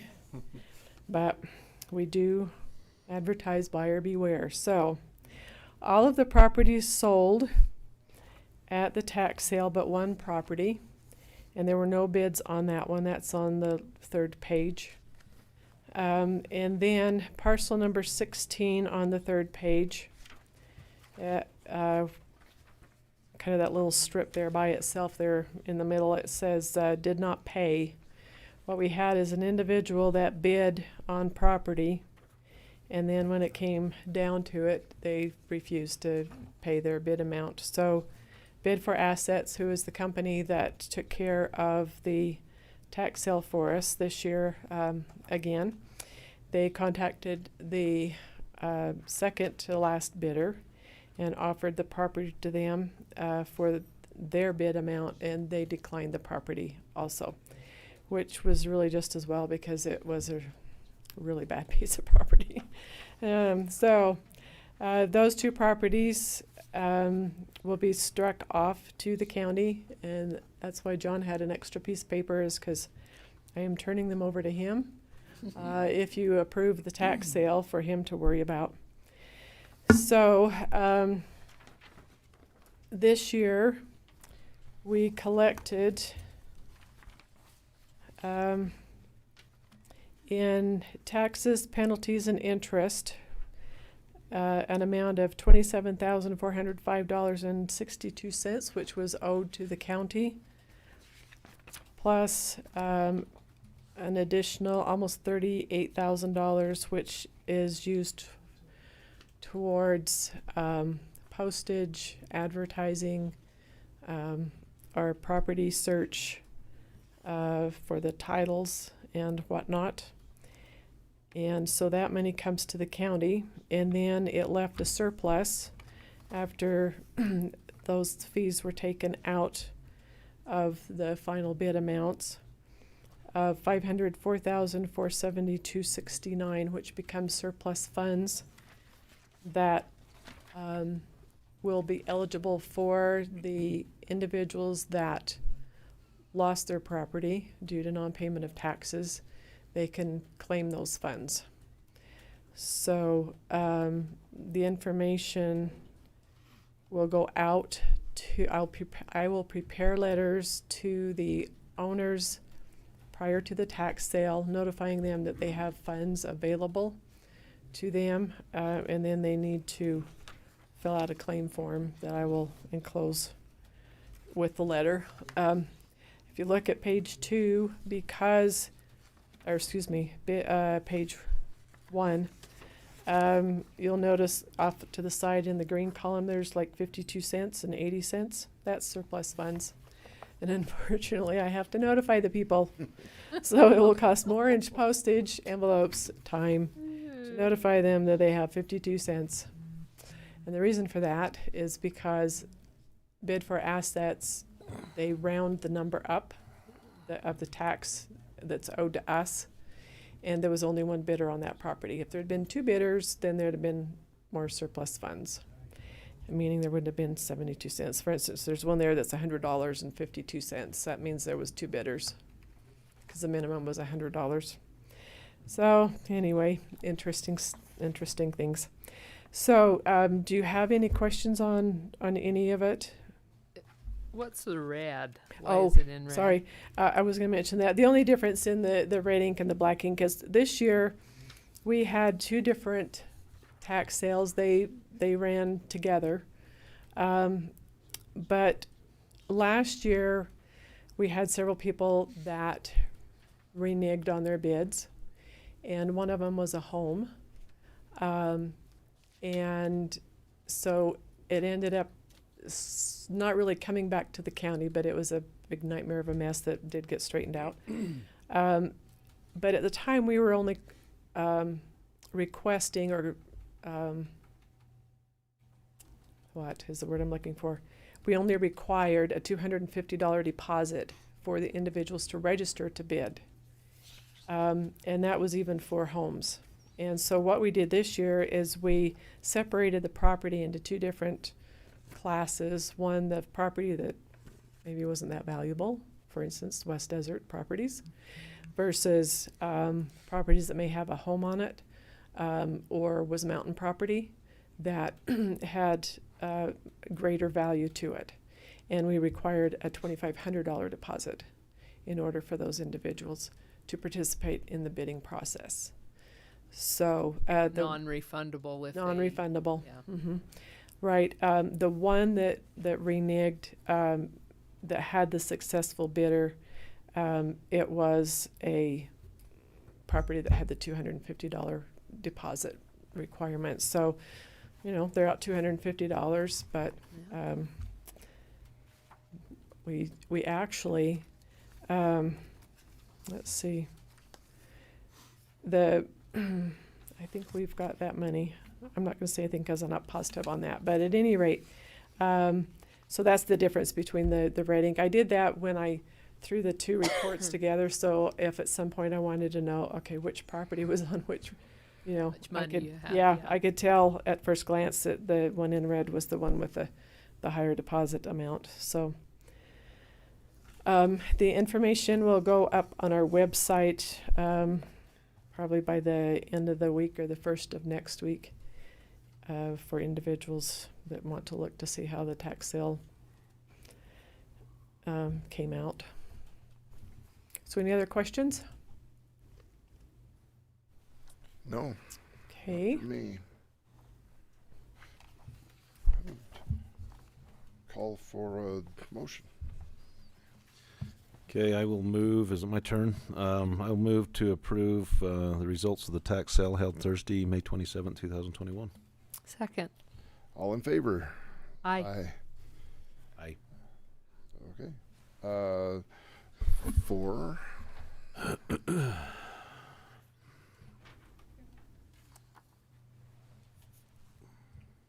Oh, and on the insignificant surplus property list, I will just actually bring that back in a future commission meeting. We'll add the one list to it and probably evaluate. Many have been sold through my office, and so we'll actually do an updated list and bring it before the commission probably in a meeting or two. So we'll add possibly that one parcel. I'll review it and maybe even with the commission chair to see if we want to maybe not include it if it's not a good parcel. I know there have been some that I had the have a parcel number that aren't really. I had the report sitting there, but I moved it. It's okay, but we'll review because those it was parcels. like a 0.1158 undivided interest in 1/3 of a acre or something. I don't know. It was It was weird. So basically, a postage stamp out in the Escalante Valley. Something like that. Okay. So so that takes care of that one. So for item number 12, we will step out of our role as the Iron County Commission, convene as the Board of Equalization. Item number 12. Okay, so this one is an individual that came in mid-April, a veteran, to apply for the veterans abatement. And I had him all signed up and ready to go, and then he asked me whether or not he was able to receive the veterans abatement on his property for last year, which by state code they can. I don't make it known. But if they ask for it, then I will do it. We can go back 1 year. So this is what this request is to give him the abatement that he was eligible for in 2020. This is kind of redundant. It's just kind of to get your rubber stamp on it because it's already been done. Right. Like we have to do. So I knew that I was going to be presenting the tax sale. That's kind of the main reason that I kind of held off on presenting this when I did, or when I could have done it earlier. So anyway, I just need to get your approval on this. Okay. I'll move for approval for the veterans abatement for the 2020 tax year. Second. Moved and seconded. All in favor? Aye. Okay. I'd just like to say thanks to Christine for shepherding the commission through this process so many times. Yes, so many Yes, thank you. times. We're going to miss you. It was grand.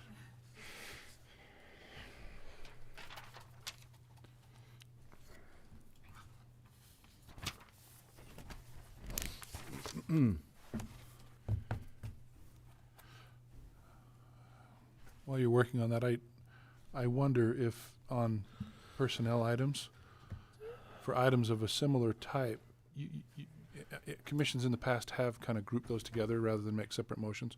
I don't Okay. really have a preference either way, but It kinda you could lump them might together if you. Why it takes so long. We have a maybe. long list today, but that just got me thinking. There about is it. a big list. Can I just take a half a second and just say how fun it's been working for Iron County? 27 years ago yesterday, June Wow. 3rd, Holy cow. or 13th, I started with the county, and it's been a fun ride, and I'm going to miss it. I told Dan that he's got to keep me on his meme list. 'Cause I'm going to miss those, even on the weekends and 10 o'clock at night. But yeah, it's been fun, and so thanks. I certainly have appreciated all your help shepherding me personally, helping me understand things, and and giving me the business when I come into the office. Oh, there they are. August over here. August is going to be doing the abatements and tax sale, we think. Dan's still kind of moving stuff around. And then Luke Little, I think you met him this morning. He's going to be doing the grants and some of the other things that I've been doing. So they're awesome. Well, they're going to be great. Took big shoes to fill. Well, but it took 2 people to replace you. That must that says something. Okay. Oh, we thank appreciate you. Personnel. And feel free to clump or move whatever. I planned on just doing each department if that's okay. Will that work? Whatever you Okay. feel like is. I'm good with that if you are. Most expeditious. Got it. Okay, so in the assessor's office, Teresa Caldwell received her appraiser trainee certification, and Karsten Reed has requested a pay rate adjustment to account for that new certification with an effective date of 6/13/2021. Okay. Me? I don't know. Who's I can whoever. Go ahead. I'll do it. I'll move for approval of the appraiser certification pay rate adjustment for Teresa Caldwell, effective date June 13th, 2021. Second. All in favor? Aye. All right, the legal assistants in the attorney's office have been attending an extensive training and have all taken and passed the Utah Prosecutorial Assistant Program. Chad Dotson has requested a pay rate adjustment for the certifications effective 6/13/2021 for the following employees: Holly Berman, Sandra Capps, Lacey Mitchell, Colleen Mason, Susan Carter, and Amy Robinson. Did I miss any? I don't think I did. Okay. No. Awesome. Move to approve the Utah Prosecutorial Assistant certification pay rate adjustments effective June 13th, 2021 for the following employees: Holly Berman, Sandra Capps, Lacey Mitchell, Colleen Mason, Susan Carter, and Amy Robinson. Second that. All in favor? Aye. All right, in the auditor's office, Carrie Christensen has been selected by Dan Jessen as the Chief Deputy Auditor, a backfill from a retirement position. Carrie will be promoted with a pay rate adjustment from Deputy Auditor Payroll Specialist to Chief Deputy Auditor effective 6/13/2021. August Franklin has been selected from an internal recruitment to be promoted with a pay rate adjustment from Deputy Auditor Accounts Payable to Deputy Auditor Accountant 1 effective date 6/13/2021. And Lucas Little has been selected from the most recent competitive recruiting and interview process to fill the newly approved position of Deputy Auditor Accountant 2 with effective date 6/14/2021. What is the effective date on Miss Carrie? Carrie would be 6/13/2021. Did I put the wrong? I may have put. Yes, June 27th is what mine shows. Is that what you're asking? So, For August, we have. can I move to approve all of the auditor as I have to think about that as now. Jennifer has stated? Do I need to Well, I say just every wonder one of them? if we need to clarify. I need to clarify now, and they're not Sorry, here. They I all think- left. Of course they did. Yeah, if you want to grab just to make sure, because I don't want to have the wrong. Well, and I know that they wanted to train for a 14th, couple of weeks, 13th, so that and might be the 27th. 13th. And I put that on my promotion approval. Clarify some dates. Could you guys come back in here? There I go, and making it longer than it needed to be. I apologize for that, and thank you. No, I appreciate yeah, you that. brought it up. I want to make sure it's Thinking right. attorneys. Sam's taking care of us. By the way, We're gonna I have lunch, you guys. Oh, sweet. Did you know that? So you're effective yesterday, correct? You're not in 2 weeks from now? According to that, I assumed it was set for the next pay period. Would be the final But pay I period think when he she wanted you leaves. guys to train though, today, right? Well, that's what we're doing this pay period. Yeah. We're working on. Yeah, so I'm gonna make an executive decision and have it this week, is that good? Okay. Fine with me. Since he's not Whatever. here, Yeah, he's gone. okay. So what day are we gonna put on her? Let's go for it. Yikes. We'll go yesterday. So the 13th. The 13th? 13th. Carrie will be the 13th? Yes. Okay. And I'm probably wrong, so Same with August? August was correct, I believe, which is the On the 13th. And Lucas? And Luke was Okay. yes, yeah, It was the today. 14th. Mhm. Oh, today, yeah. Yeah. So I apologize if I completely Oh, messed we're that good. up. We, So as I long as we appreciate get that. it right. Okay, I'll let you do your thing. Okay. I'll move for, in the auditor's department, move for approval of promotion with the corresponding pay for Carrie Christensen for Deputy Auditor Payroll Specialist of Chief Deputy Auditor, effective date June 13th, 2021.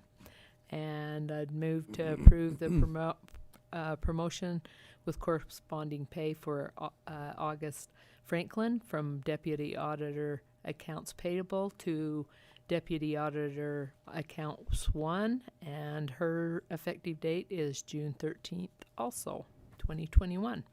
And then I'd move to approve a new hire, Lucas Little, as a full-time Deputy Auditor, Accountant 2, effective date June 14th, 2021. Second.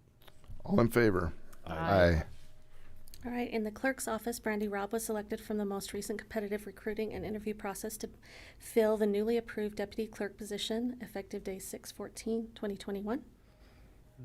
Okay, in the clerk's department, move to approve the new hire Brandy Robb as a full-time deputy clerk, effective date June 14th, today, 2021. And she was there with her bright smiling face this Oh, morning. second. All in favor? Aye. Aye. All right, in the Council on Aging, Louis Nakarud has been selected from the most competitive recruiting and interview process to backfill as a part-time data entry clerk, effective date 6/29/2021. Did they lose one, or did they? Or should they just They adding lost one. It's been a few months ago, and they've been kind of in the process of recruiting for quite some time now. I haven't talked to Lori Lois for a long time, but she's really sharp. She is. She'll do a good job. In the Council of Aging, I'd move to approve of a new hire, Lois Nadarad, as Nakarad as a part-time data entry clerk, effective June 29th, 2021. Second. All in favor? Aye. All right, in the Justice Court, Linda Bishop was selected from the most recent competitive and interview process to backfill as a Justice Court clerk, effective date 6/28/2021. Okay, Justice Court, I'll move to approve that new hire, Linda Bishop, as a full-time Justice Court clerk, effective date June 28th, 2021. Do I have a second? Second. All in favor? You need the hot shot. Get the hot shot out. It's gone too long. And all in. Okay. Carolyn's already moved on to lunch. That's I know. I'm going to lunch. Gotcha. I'm All starving. right, so the Right. last one on the agenda today, I wanted to first thank you for the time you guys have given to the discussion, as well as your willingness to learn. the pay scale spreadsheet originally created by Adrian Walker. Today for your consideration is the request to increase the minimum pay scale and wages for the lowest discrepancies of pay within the county. The spreadsheet I'll give you right now. Actually, I should do that first. You need something to go off of? Is it the same one you already gave us? Oh, thank you. Okay. This outlines the 26 lowest paid scaled employees, and if adapted today, this will bring up the lowest paid employees first, and then if the pay scale spreadsheet is elected to be used annually, this will allow for the consistent, conservative, anticipated pay increase for each employee within their pay scale in conjunction with the consideration of any type of a yearly COLA. The estimated total annual cost for this portion of the pay rate adjustments is not to exceed $72,092.88. And any questions from you, I'd be happy to answer. So, say this top one. Yes. In the assessors. Mhm. So the hourly rate that they're getting paid right now is the $11.98. Yeah. Or is it? Is that right? So that column there is their current annual Okay, that's hourly their rate. current hourly that's the wage. current. And then the next bracket over there would be what their hourly rate were to be if we didn't change the minimum pay scale. And then the What's bottom the one highlighted one underneath is that the one highlight? if you were to change that minimum pay scale to the minimum of $15.50 per hour. And that would be factoring in the spreadsheet, the time with the county, what their position status, as well as their evaluation score. So which one do we? So the one that you're going off of, if you approve The hi- today, would be the highlighted and The underlined highlighted. one on each of those, that one and below their name. Okay. And then at the very last page, I have it completely totaled out, which is an estimated total, because a couple of these, maybe one or two, are part-time instead of full-time. So this is kind of a anticipated yearly cost. And then I've kind of got a little asterisk on both of those, so you can kind of determine why two of those are a little bit different. So this will get them up so that if we do implement that Adrian's spreadsheet, Then this brings them more of a current kind of consistent basis, so they're not as far lower than they would be normally. thanks for your work on this. Well, thank you. I know appreciate you've gone it. back and forth and back. I'm happy to entertain any questions because it's very in-depth and very detailed, so. And this was like, if I can just go back in history a little bit before you guys were on the commission, when I first got on, there was, it was a monstrosity of a problem. And, I went to Adrian as I was new, and Adrian was a new HR guy as well. But Dan and I and Adrian, mostly Dan and Adrian, because I'm not the numbers guy, obviously. But there was a ton of work that went into this, and we know that that it's not necessarily a perfect fix, but it's the best tool that we have moving forward. And I would just hope that we at budget time adopt that and at least give that document a chance to work for a few years and see if that won't iron out our discrepancies. But I think this is a great first step. And when we implemented it partially, and that cost us almost $800,000 to get up to. So if we can continue to make this a living document and continue to move the puzzle pieces around, writing a check for $800,000 mid-year is really difficult. So if we can stay on top of it, that would be my vision going forward. But no, thank you for all the work, because again, I'm not the numbers guy. I met with Jen a whole bunch of times and she shows me a bunch of numbers, as long as it makes sense in her mind and Dan's mind. And depending on the day, I don't know. That No, I'm just helps. It kidding. doesn't. Very helpful. Should I make a motion? I'll move for approval for the pay range and pay rate adjustment for lower tier clerical positions. Second. It's been moved and seconded. All in favor? Aye. Aye. Thank you so much. Thanks.